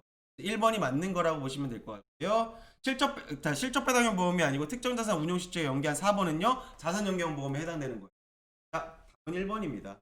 다음 볼게요. 자, 다음 표에서 나열된 보험 상품의 공통사항은 무엇인가 찾아볼까요? 여러분, 이 4가지 상품이 뭐에 해당하는 걸까요? 자산연계형 보험, 변액종신보험, 퇴직연금보험, 세제적극 연금저축보험 얘네들은요 한 바구니에 담아서는 안 됩니다. 자 변액자 나왔으면 좀 의심을 해봐야 됩니다. 뭐냐면 여러분 얘네들은요 일반 상품과 같은 바구니를 담으면 안 되는 아이들이에요. 그래서 일반 상품은 일반 계정이라는 바구니였고요. 이런 아이들은요 특별 바구니에 담아있듯 그걸 특별 계정이라고 합니다. 4번입니다. 4번. 여기서 최저 보증이율이 적용된다는 거 이제 자산 연계형 보험에 해당하는 거니까 좀 오답이겠죠. 그래서 4번이라고 보시면 돼요. 자, 다음 볼게요. 다음 중 보장성 보험에 대한 설명으로 맞는 것은 찾아볼까요? 1번. 여러분, 보장성 보험이 뭐예요? 보장성 보험은 내 신체에 관련된 보험이다 라고 생각하시면 되죠. 저축성 보험은 내가 목돈을 마련하기 위한 보험이다 라고 생각하시면 되겠죠. 자 1번 볼게요. 만기 시 받게 되는 만기환급금의 보험가입 금액이 되는 거는요 저축성 보험에 해당하는 겁니다. 내가 만기에 만기환급금이 보험 가입 금액이 되는 건 뭔가 돌려받는 거니까 그건 그냥 저축성 보험이라 생각하시는 게 좀 더 편할 겁니다. 2번 연금보험, 교육보험, 자산연계형, 연금 교육보험 이거 다 저축성 보험이겠죠. 목돈을 마련하기 위한. 3번 생존시 지급되는 보험금의 합계액이 납입한 보험을 초과하지 않는다. 여러분 이게 뭘까요? 정답은 3번입니다. 저축 기능을 강한 보장성 보험 아까 말씀드렸죠. 몸에 관련된 신체에 관련된 보험이니까 저축 기능을 강한 게 아니고 저축 기능을 강한 건 저축성 보험이겠죠. 정답 3번. 그래서 보장성 보험 나왔다 초과하지 않는다 기억하시라 그랬고요. 저축성 보험 나왔다 초과한다 기억하라고 했습니다. 기억할게요. 초과하지 않으면 보장성, 초과하면 저축성. 다음 볼게요. 다 잘 푸셨습니다. 다음 중 종신보험에 대한 설명으로 틀린 것은 찾아볼까요? 1번 피보험자의 사망 시 유가족의 경제적 공공을 해결하기 위한 상품이다. 맞죠? 2번 다양한 특약 부과를 통한 종합보장형 보험 설계가 가능하다. 맞습니다. 공신보험에다가 이것저것 많이 붙여서 하나로 크게 갖고 가는 경우들도 많습니다. 세 번째, 보험기간을 미리 정해놓고 피보험자가 보험기간 내에 사망하였을 때 보험금을 지급받는다. 자, 3번이 틀렸겠죠? 3번은 잘하셨습니다. 잘했습니다. 정기보험이죠. 정해진 기간은 정기보험. 정해진 기간 안에 사망하면 정기보험. 언제든지 사망하면 종신보험. 그러니까 종신보험이 더 비싸겠죠. 언제 어때든 사망해도 보험금이 많이 나가니까 종신보험 비쌉니다. 3번이죠. 잘하셨습니다. 다음 볼게요. 다음 중 변액보험에 대한 설명으로 틀린 것은 찾아볼까요? 1번 변액보험은 투자 실적에 따라 보험금과 해지한금이 변동된다. 맞아요. 근데 변동이 언제 된다고요? 매일 변동한다. 그것까지 기억하시면 좋아요. 2번 변액보험은 안정성을 더 중시하는 상품이다. 1번이 틀렸죠. 여러분 변액보험은 안정성을 강조하는 게 아니고 수익성을 강조하는 거겠죠. 3번 투자 실적 악화 시 환급금이 원금에도 미치지 못할 수 있다. 맞아요. 원금이 떨어질 수 있습니다. 4번 자산운용 구조가 금융투자 회사의 투자상품과 유사한. 여러분 변액보험은 투자상품입니다. 투자 알아두시면 됩니다. 두 번째가 2번이. 다음 볼게요. 다음 중 유니버셜 보험에 대한 설명으로 틀린 것은 유니버셜 나왔다. 이 얘기 나오겠네. 중도인출 추가납입 얘기 나오겠네. 그리고 일반 계정 나오겠네. 그거 기억하시면 되고 문제 풀게요. 1번 기존 상품에 추가납입과 중도인출 기능을 도입한 다양한 상품들이 판매되고 있다. 맞아요. 2번 보험료 추가납입과 중도인출이 가능한 상품이다. 맞아요. 3번 독자적인 상품보다는 유니버셜 기능이라는 측면에서 기여하고 있다. 맞아요. 근데 유니버셜 보험은 여러분 일반적으로 유니버셜 상품 자체라기보다는 여러 상품에 그냥 기능적으로 붙는다고 말씀드렸죠. 근데 4번을 볼게요. 일반 계정에서 운용된, 이거 어려운 문제입니다. 약간 운용되는 상품인 경우 기본보험금의 확정이율로 분리되어 추가 적립된 금액을 보험금으로 지급한다. 4번이 틀렸습니다. 원래 1, 2, 3번은 좀 명확한데 4번이 틀린데 왜 틀렸냐면 여러분 확정이율이 아니라 공시율입니다. 공시율 이렇게 이율을 좀 바꿔요. 이걸 또 실적 배당 이율 뭐 이런 식으로 바꾸기도 해요. 그래서 확정이율이 아니라 공시율입니다. 그래서 여러분 유니버셜 보험은 확정 상품들이 없고요. 대부분 그래 공시율 좀 변동하는 상품들이 좀 많아요. 4번이 틀렸습니다. 어려워요. 이 문제 어려운 문제입니다. 이 문제는 여러분들 사실 틀려도 사실은 뭐라고 할 수 없는 게 굉장히 어려운 문제였기 때문입니다. 다음 볼게요. 다음 중 연금보험의 지급 방법에 대한 내용으로 틀린 것은 찾아볼까요? 틀린 것 찾을게요. 1번 대부분의 연금보험은 위험보장기간과 연금지급기간으로 구분된다. 맞아요. 자 1보험기간과 2보험기간 나누죠. 제가 65세 연금 개시하면 그 기점으로 1보험기간 앞을 1보험기간 연금을 받으면 2보험기간이었죠. 자 2번 그걸 위험보장기간과 연금지급기간이라 했죠. 1보험과 2보험기간을. 2번 종신연금형은 피보험자가 생존기간 동안 평생 연금을 지급한다. 맞아요. 살아있을 때까지 받는 걸 종신연금형이라고 그랬죠. 3번 종신연금형을 포함한 혼합연금형의 경우 연금 개시 이후 계약 해지가 가능하다. 3번이 틀렸죠. 자 제가 말씀드렸죠. 종신연금형 그리고 종신연금형을 짬뽕해 놓은 혼합연금형의 경우는요 절대 계약이 그러니까 연금이 개시된 다음에 연금을 타는 시점부터는요 계약을 해지할 수 없습니다. 나머지는 다 해지할 수 있어요. 4번 상속연금형은 4번 점 두 개가 씁쓸해 보이네요. 그만큼 왔습니다. 죄송합니다. 상속연금형은 상속연금형은 피보험자의 생존기간 동안 적립금의 이자만 지급한다. 여러분 상속연금형은 뭐라 그랬습니까? 이만큼의 돈이 있으면요 제가 살아있을 때는 이자만 받고요 제가 사망하게 되면 이 동그란 아주 이 큰 금액을요 자녀에게 상속해 주는 거였죠. 4번 맞는 거. 3번 틀렸습니다. 네 잘하셨습니다. 신경 쓸게요 여러분들. 예 죄송합니다. 다음 중 연금보험에 대한 설명으로 틀린 거 찾아볼게요. 1번 종신연금형을 포함한 혼합연금형의 경우 연금지급 개시 이후에는 계약을 해지할 수 없다. 맞죠? 해지할 수 없다 그랬죠? 2번 세제적격 연금저축은 근거법령이 소득세법에서 조세특례제한법으로 변경되었다. 답이 2번이죠. 왜 그럴까요? 여러분 조세특례제한법에서 소득세법으로 변경된 거죠. 그리고 하나 더 볼까요? 3번 위험보장기간과 연금지급기간 1보험기간과 2보험기간 나눈다 보셨고 4번 1보험기간에 사망한다면 책임준비금 지급한다. 이거 정영선님 맞죠? 강현수님이셨죠? 제가 기억하기로는 이 문제에 대해서 저희가 한번 얘기했었죠? 원래 책임준비금으로 이렇게 나오는데요. 여러분 기억할게요. 사망시 책임준비금으로 이렇게 나오는데 간혹 사망보험금으로 나와도 그것도 정답이라는 건 같이 기억할게요. 그리고 2번 틀렸죠? 자, 다음 볼게요. 잘하셨고요. 다음 중 장애인 전용 보험에 대한 설명으로 틀린 거 찾아볼까요? 1번 일반 보험에 비해 보험료가 저렴하다. 맞아요. 2번 일반 보험보다 납입 보험료에 대해 더 높은 한도의 세액공제를 받을 수 있다. 정답 공개할게요. 2번입니다. 여러분 잘 볼게요. 아까 문제 풀어봤었죠 우리. 아까 문제 어떤 문제 풀어봤냐면 일반 보장성 보험료는요 얼마까지 공제받을 수 있냐면 100만 원이었죠. 세액공제가. 그리고 장애인 보장성 보험료도 100만 원이었습니다. 시험 문제는요 100만 원을 장애인이 일반 보험 가입할 수 있잖아요. 그리고 장애인 보험 가입할 수 있잖아요. 두 개를 각각 가입한 경우 장애인 두 개를 가입한 경우는 각각 100만 원씩 받을 수 있어요. 근데 이게 한도가 높다? 아니에요. 일반 보험이랑 100만 원씩 한도는 같아요. 근데 뭐가 다르냐면 그 비율이 다른 거죠. 12% 일반은 12%까지였고 그 장애인은 15%까지였으니까 그 비율이 다를지 한도는 100만 원씩 같습니다. 그래서 2번이 틀렸죠. 3번. 그렇죠. 가입 당시의 건강 상태 등을 고려하여 보험 가입 여부를 결정. 여러분, 장애인이라 그래서 일반 보험 가입할 때 차별하면 안 된다 그랬잖아요. 장애인이 일반 보험 가입할 수 있습니다. 차별하면 절대 안 돼요. 근데 문제는요. 차별하지 않는다 그래서 아예 심사를 안 받는 것도 아니에요. 그러니까 꼭 기억하세요. 일반인과 동일하게 심사도 받고요. 그 대신 차별을 받으면 안 됩니다. 자, 4번. 연간 4천만 원 한도 내에서 보험금에 대한 증여세를 비과세 받을 수 있다. 딩동댕. 맞아요, 이거? 맞죠? 보험 수익자가 장애인인 경우 연간 4천만 원까지 증여세, 내가 받는 보험금에 대한 세금을 안 뗀다라고 보시면 됩니다. 2번 틀리죠? 다음 볼게요. 그렇죠.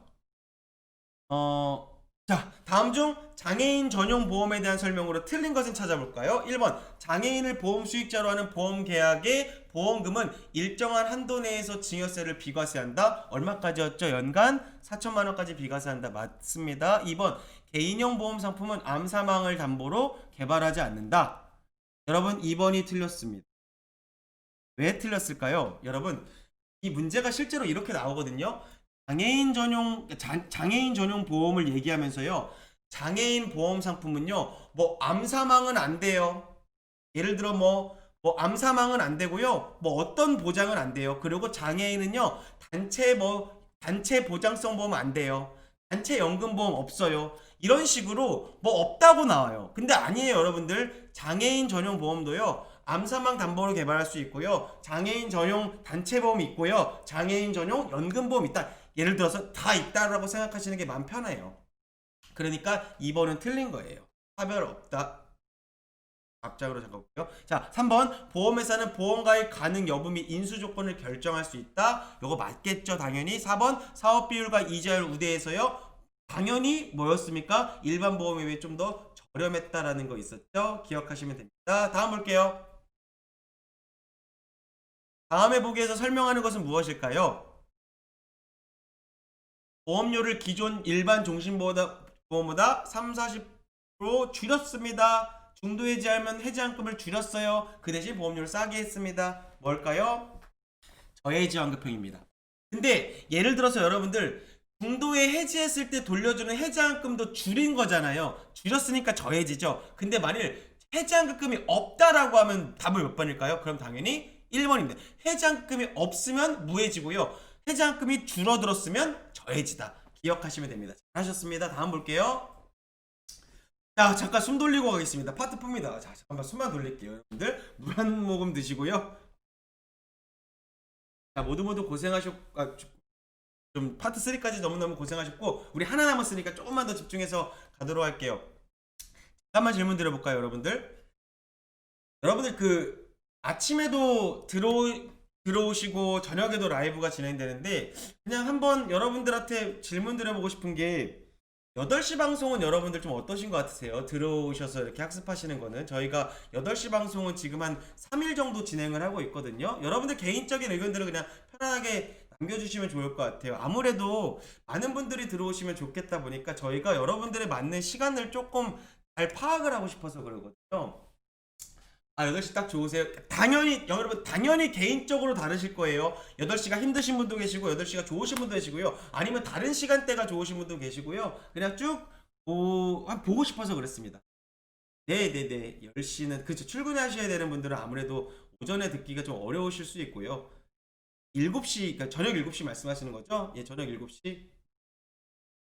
애 재워야 되는데 그냥 방치 중입니까? 네. 아, 빨라요. 네네네. 육아가 그렇죠. 아무래도 8시 좋으신 분도 계시고요. 네. 아, 네. 제가 왜냐면 여러분들의 시간대를 대충은 좀 알고 나중에 좀 고민을 여러분들 언제 가장 학습하시는 게 가장 라이브로 같이 만나 뵙는 게 좋은지를 한번 알고 싶어가지고 네네네.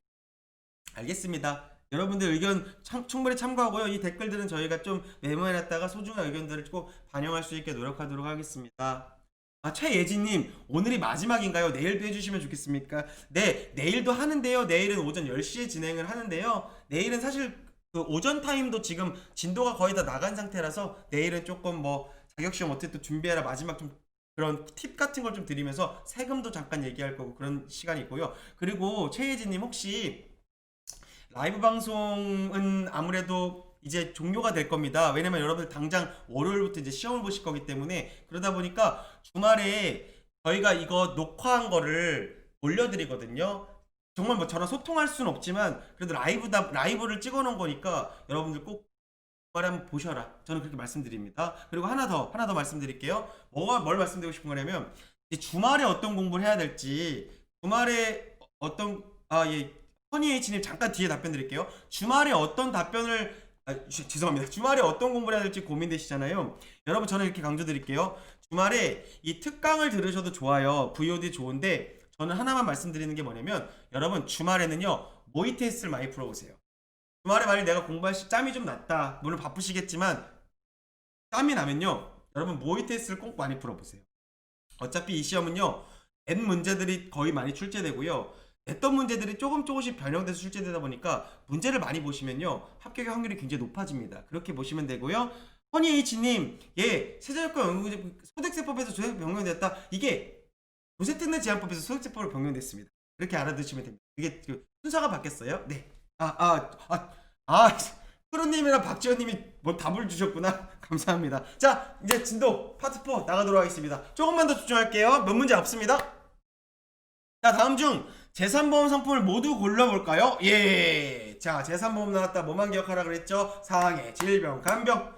상해, 질병, 간병 딱 아예 인이 박혀야 됩니다, 여러분들. 답을 공개할게요. 몇 번이에요? 답은 2번입니다. 여러분, 재산보험 여러분들 시험지를 딱 보시면요. 예를 들어 시험지를 딱 보실 거예요, 이렇게. 근데 뒷장을 넘기시면 이제 시험 보실 때 뒷장의 오른쪽 이게 파트 4예요. 10문제 이거 보실 때요 아예 딱 시작할 때 상해 질병 간병 마음속으로 꼭 한 번쯤은 외치고 시작하세요. 그러면 시험 문제 한 문제 더 맞출 수 있어요. 제가 볼 때 정말 그래요. 다음 볼게요. 다음 문제 보도록 하겠습니다. 다음 중 재산보험에 대한 설명으로 맞는 것은 찾아볼까요? 1번 상법에는 상해 질병이라는 용어가 없다. 여러분 상법에는요 상해보험 질병보험이라는 용어가 없다. 자, 2번 볼게요. 재산보험 상품으로는 암보험, 정기보험, 실손의료보험 등이 있다. 3번 질병이나 상해가 원인이 되어 간병이 필요한 상태를 보장하는 보험이다. 4번 손해보험과 동일하게 피보험이익이 존재한다. 자, 조금 어렵고 난해하죠? 이거 몇 번일까요? 3번입니다. 자, 1번 볼게요. 상법에는요 상해보험과 질병보험 용어가 없지 않죠? 뭐가 없죠? 간병보험이라는 용어가 없었죠. 그렇죠. 2번 재산보험 상품으로는 암보험, 정기보험 맞잖아요. 여러분 정기보험이 뿅하고 들어갔잖아요. 정기보험은 정해진 기간 안에 사망하는 거니까 사망보험이죠. 재산보험은 뭐예요? 상해, 질병, 간병보험이니까 사망과 관계가 없습니다. 4번 손해보험과 동일하게 피보험이익이 존재한다. 여러분 그렇지 않죠. 재산보험은 사람의 신체에 관련된 보험이 많죠. 그러다 보니까 피보험이 물건이 아닌 물건값이 없으니까 생명보험과 동일하게 피보험이익이 존재하지 않다라고 보시면 될 것 같습니다. 잘하셨습니다. 3번이죠? 다음 볼게요. 프로님 맞아요. 맞는 거 아닌 게 틀린 거 찾는 게 자꾸 헷갈리죠. 이거 정말 여러분들 꼭 기억하세요. 시험장 가시면요 틀린 거 찾는지 맞는 거 찾는지를 꼭 보세요. 그건 전 옛날에요. 그래서 여러분들 같은 이 시험을 공부하신 분들 가르치는 시간이 좀 많았으니까 꼭 이렇게 얘기합니다. 그 시험 그 시험지를 받은 다음에요. 틀린 거 맞는 거 거기다 동그라미 치라고 얘기했었어요. 틀린 거 맞는 걸 동그라미 한번 치라고 얘기했습니다. 그래서 꼭 기억하세요. 1번 생명보험과 재산보험을 모집하고자 하는 경우에는 생명보험협회에 등록해야 된다. 맞겠죠? 2번 손해보험과 재산보험 모집하려면 손해보험에 등록해야 된다. 3번 재산보험만을 모집하고자 하는 경우 제가 뭐라 그랬습니까? 양협회, 손해보험협회, 뭐 생명보험협회 다 등록하는 게 아니고 둘 중에 하나에만 등록하면 된다 그랬죠? 4번 금융위원회로부터 등록을 위탁받은 보험협회에 등록해야 된다. 맞죠? 다음 볼게요. 다음은요. 재산보험업의 허가에 대한 설명으로 맞는 거 찾아볼까요? 1번 고객의 재산 손해를 보상하는 보험이기 때문에 여러분 맞는 얘기 같죠? 재산보험이 어떻게 재산의 손해일까요? 재산의 손해는 어디라 그랬습니까? 손해보험 얘기죠. 그러니까 1번 틀렸겠죠? 2번 재산보험만을 모집하고자 하는 경우에는 손해보험협회와 생명보험협회에 모두 등록해야 된다. 아니라 그랬죠. 앞부분에도 나왔죠? 한 군데만 등록하면 됩니다. 세 번째 생명보험회사가 해당 보험업의 모든 보험 종목에 대하여 허가를 받은 경우에는 간병보험 판매할 수 있다. 3번 맞죠? 생명보험회사가 재산보험 허가를 받았어요. 그럼 당연히 간병보험도 판매할 수 있는 거겠죠? 4번 자동차보험회사는 질병으로 인한 피로장을 보장하는 보험 판매할 수 없습니다. 안 됩니다 여러분들. 그렇게 할 수 없습니다. 자동차보험회사는 자동차보험을 판매하는 곳이죠? 3번이겠죠. 자 잘했습니다. 다음 볼게요. 다음 중 재산보험의 질병사망특약 부과요건. 자 나왔네요. 여러분 말씀드릴게요. 질병사망은 재산보험에서 특약으로만 들어간다 그랬죠? 특약으로만 들어가는데요. 생명보험은 제한이 없었죠? 손해보험은 무슨 제한이 있었죠? 80세까지 2억 원의 한도로 제한이 있었죠. 볼까요? 정답은 틀린 건 뭘까요? 나왔네요. 2번이겠죠. 3억이 아니라 2억이었죠. 잘하셨습니다. 다음 볼게요. 다음 표의 재산보험 질병사망특약 부과요건 중 가로 안에 들어갈 올바른 것은 같은 문제예요. 같은 문제인데 여러분 이렇게 표로도 나온다는 거 기억하세요. 생명보험은 제한 없었죠. 손해보험은 80세였죠. 그럼 답을 찾아볼까요? 답 몇 번일까요? 답은 4번이겠죠. 기억은 80세, 니은은 제한 없어. 이거 만일 3번 그러니까 3번 체크하시면요. 이거 기억 니은이 어디 있는지 빨리 그냥 막 이거 너무 쉬운 문제라고 3번 찍으신 거예요. 3번 체크하신 거니까 꼭 잘 보세요. 문제 잘 보셔야 됩니다. 다음 볼게요. 자, 다음 중 상해사고의 요건이 아닌 거 찾아볼까요? 상해사고는 세 가지 요건을 만족해야 됐죠? 어떤 겁니까? 우연성, 그리고 외래성, 급격성. 프로님 맞죠? 자만했죠? 자, 만족해야 됩니다. 지속성 없으면 지속성이랑 상관없어요. 계속성과 내재성은 질병보험이죠. 계속, 내재성은 질병, 우연, 외래, 급격은 상해. 넘어갈게요. 다음 중 상해보험에 대한 설명으로 틀린 거 찾아볼까요, 여러분? 보험사고는 급격, 우연, 외래의 세 조건을 동시에 충족해야 된다. 그 다음에 2번 질병이 원인이 되어 발생한 상해는 보상에서 제외된다. 맞죠? 근데 2번 보시면서 하나만 기억하세요. 상해로 인한 질병은 보상 안 된다 그랬습니다. 질병으로 인한 상해는 보상되고요. 3번 상해로 인한 사망 또는 상해로 인한 신체 장애 등도 포함된다. 맞죠? 4번 신체의 상해란 몸에 상처를 입는 부상보다 좁은 의미로 쓰인다. 여러분 좁은 게 아니라 넓은 의미였죠. 4번입니다. 하셨습니다. 네, 맞아요. 정시적도 포함되고 다 잘하셨습니다. 넓은 의미겠죠. 다음 볼게요. 네, 박경희님 알겠습니다. 저희가 이제 혹시나 제 화면이랑 여러분들 채팅창이 너무 차이가 나시면요. 말씀드렸죠? 지금 제 위에 있는 그러니까 넘어가기 버튼을 누르시면 여러분들 좀 따라올 수 있다. 그렇게 말씀드릴게요. 자, 5번 볼게요. 다음 중 상해보험 가입자의 직업 직무 변경 시 통지 의무에 대한 설명으로 틀린 것은. 자, 제가 말씀드리죠. 상해보험은 연령이 중요한 게 아니라 직업이 중요한 거죠. 어떤 직업인지가 중요했죠. 1번 변경된 직업과 관계없이 발생한 사고는 보상받을 수 있다. 맞죠? 제가 예를 들어서 회사에 못 알렸어요. 그러니까 직업이 바뀌었는데 직업 바뀐 거 무조건 알려줘야 된다 했죠. 회사에. 근데 회사에 알려줘야 되는데 그 사고에 그 사이에 사고가 났어요. 근데 변경된 직업과는 상관이 없어요. 그럼 당연히 100% 다 보장받을 수 있습니다. 보상. 2번 보험 설계사에게 알린 것만으로 여러분 절대로요. 보험 설계사분한테 알린 것으로는 법적 효력가 없습니다. 보험회사 직접 알려줘야 됩니다. 세 번째, 직접이라 그래서 막 가야 된다고요? 아니요, 전화로 알려줘도 됩니다. 세 번째, 위험한 직업으로 변경한 사실은 반드시 보험회사에 통지해야 된다. 맞겠죠? 4번, 통지 의무를 불이행할 경우 보험회사는 보험계약을 해지할 수 있다. 해지할 수 있습니다. 기억할게요. 통지 의무를 불이행한 경우 보험회사는 보험계약을 해지할 수 있다. 기억하시면 좋습니다. 자, 다음 볼게요.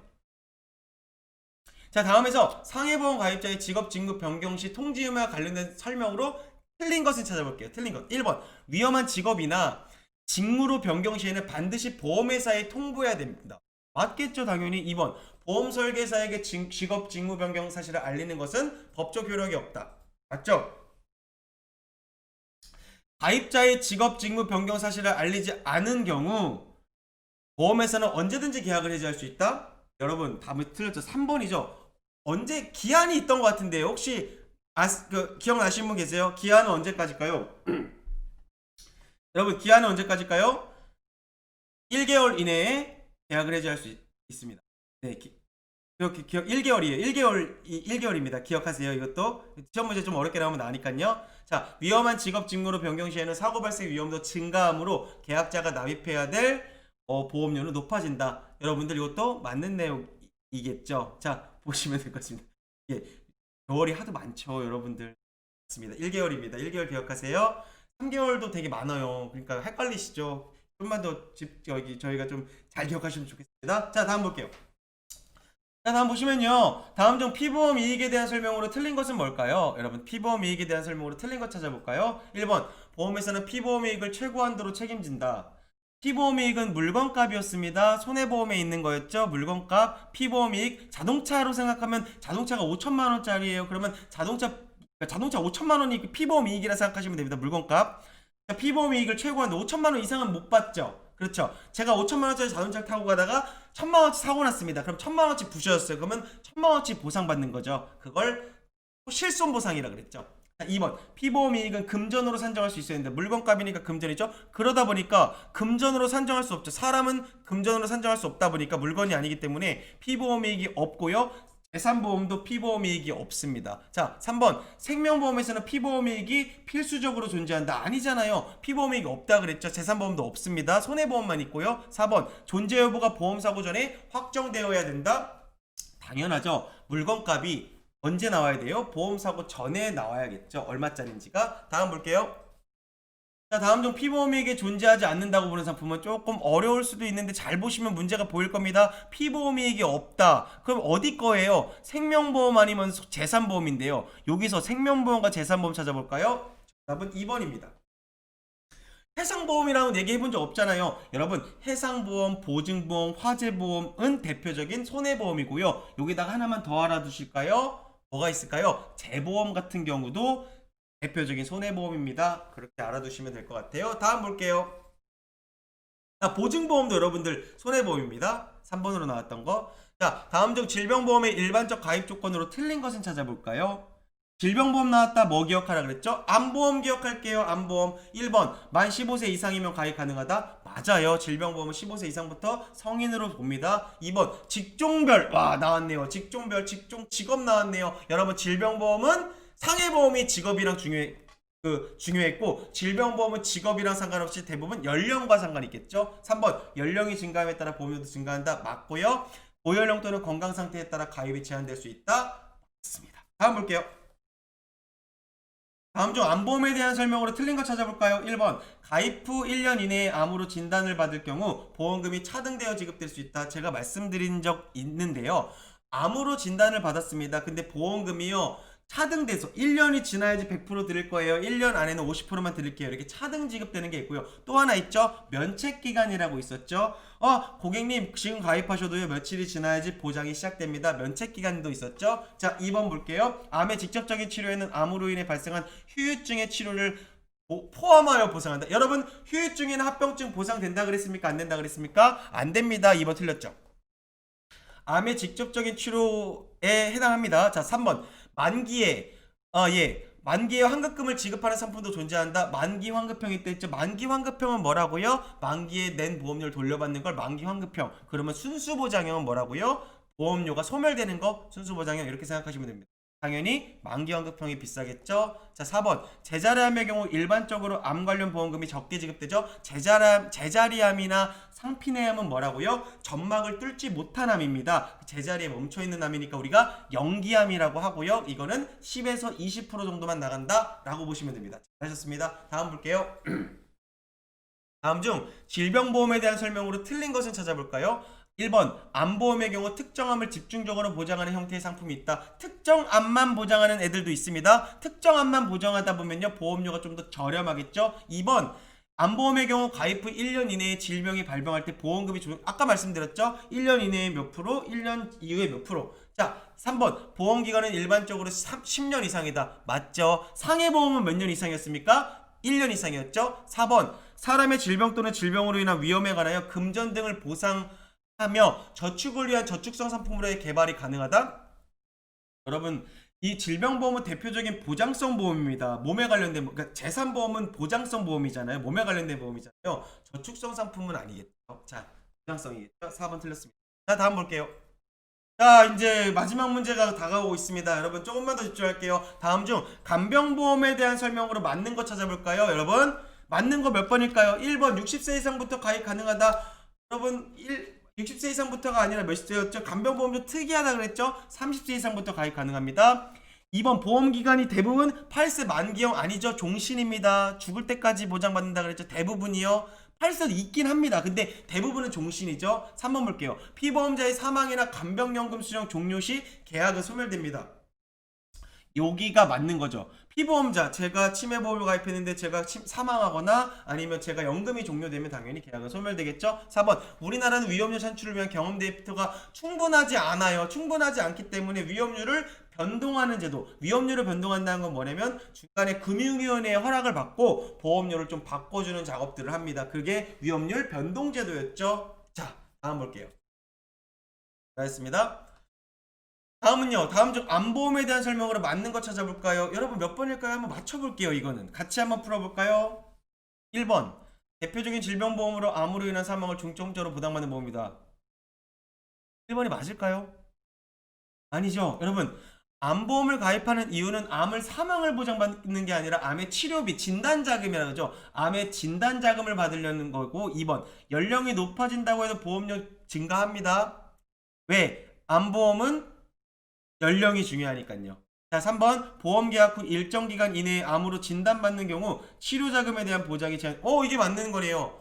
보험 계약 후 일정 기간 이내에 암으로 진단받았습니다. 그럼 치료자금에 대한 보장이 제한될 수 있다라고 보시면 되죠. 4번 보험 기간이 10년 이하이고 아니죠. 10년 이상이고 15세 이상부터 가입 가능하죠. 이것도 잘못 보면 틀릴 수 있습니다. 10년 이하, 이하 이상도 같이 볼게요. 다음 볼게요. 다음 중 암보험에 대한 설명으로 맞는 것 찾아볼까요? 암보험에 대한 설명 맞는 것. 자, 1번 연령이 증가할 경우 납입할 보험료 낮아진다. 올라가겠죠. 2번 특정암만 집중 보장하는 상품은요 보험료가 상대적으로 싸겠죠. 왜? 특정암이니까 몇 개만 보장하는 거잖아요. 몇 개만 보장하는 거니까 싸겠죠. 3번 일반적으로 일정 기간 이후에 보장이 개시된다. 맞겠죠. 언더라이팅 당연히 실시해야 되겠죠. 3번이 맞는 거겠죠. 잘하셨습니다. 네, 다음 볼게요. 다음 중 실손의료보험의 보장 대상에 대한 내용으로 틀린 것 찾아볼까요, 여러분들? 1번 보험가입자가 질병, 상해로 입원 치료 시 소비자가 실제 부담한 의료비의 일부를 보험회사가 보상하는 상품이다. 맞아요. 틀린 거 맞는 거 꼭 잘 보셔야 됩니다. 2번 보장 영역은 국민건강보험 급여 항목 중에 본인 부담액과 비급여 항목의 합계액이다. 맞죠? 여러분 병원 영수증 보시면 왼쪽에는 급여 항목, 오른쪽엔 비급여가 있는데 급여의 절반, 급여의 대부분은 이제 우리가 의료보험에서 해주는 국민건강보험에서 해주는 거고요. 그 밑에 본인 부담금이 있어요. 본인이 내야 되는 게 본인 부담금. 그리고 비급여가 있는데 이 비급여랑 본인 부담금을 더한 거를 실손의료비에서 보장해 주는 겁니다. 그렇게 알아두시면 됩니다. 2번 맞고요. 3번 상해 질병보험의 특약으로 부과되어 판매가 가능하다. 이게 틀렸죠, 여러분. 자, 제가 말씀드렸죠. 실손의료보험은요 예전에는 가능했어요. 특약으로 부과해서 판매하는 게 가능했는데 지금은 어떻다 그랬죠? 단독형 상품으로 별도의 상품을 가입해야 된다라고 보시면 됩니다. 4번도 맞는 얘기입니다. 잘하셨습니다. 다음 볼게요. 다음 중 실손의료보험의 보장 대상에 대한 설명으로 틀린 것 찾아볼까요? 1번 보험회사는 중복계약 여부를 확인할 수 있으나 보험설계사는 확인할 수 없다. 1번이 틀렸습니다. 자, 실손의료보험은요 절대로 중복계약하면 안 된다 그랬죠. 중복하면 안 되기 때문에 보험설계사분들도 확인할 수 있습니다.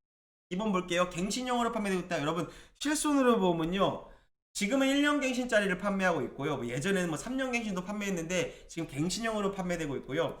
3번 계약 체결 전에 중복 가입 여부를 반드시 확인해야 된다. 왜냐 실손보험은요 중복으로 보상해주지 않잖아요. 제가 예를 들어서 팔이 부러져서 200만 원 나왔어요. 그러면 실손의료비를 A, B, C, D, E라는 회사에 각각 다 가입해 놓은 다음에 200만 원씩 다 청구했어요. 그러면 안 되잖아요. 그러니까 중복 보상이 안 되기 때문에 비례 보상한다 그랬죠. 그렇기 때문에 우리가 꼭 중복 가입 여부를 파악해야 됩니다.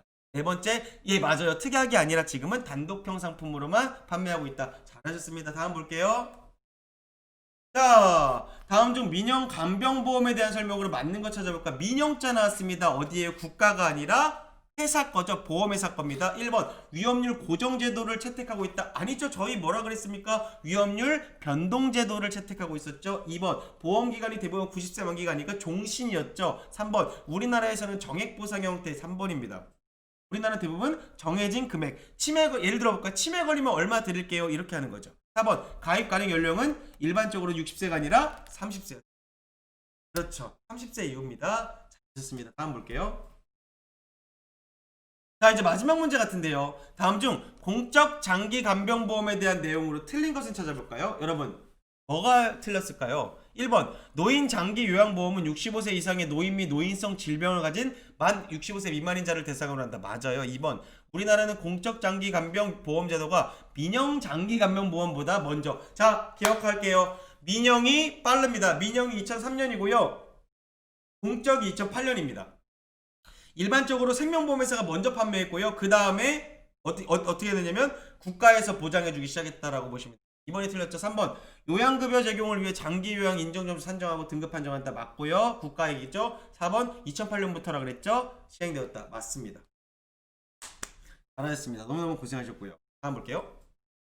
자 이것으로 오늘 2시간 시간을요 마무리하겠습니다. 네, 문제를 풀면서 정리가 되는 부분이 큰 것 같아요. 맞아요. 문제를 많이 푸시면요 정리가 되니까 혼돈됐던 부분이 정리가 많이 되니까요. 제가 말씀드렸죠. 주말에는 좀 문제를 좀 많이 푸는 부분들로 보시면 되고요. 내일은 또 라이브 있으니까 라이브 10시에도 뵙도록 할게요. 자, 방송은 여기서 마무리하도록 하고요. 여러분들 내일 뵙도록 하겠습니다. 10시에 뵙도록 하겠습니다. 안녕.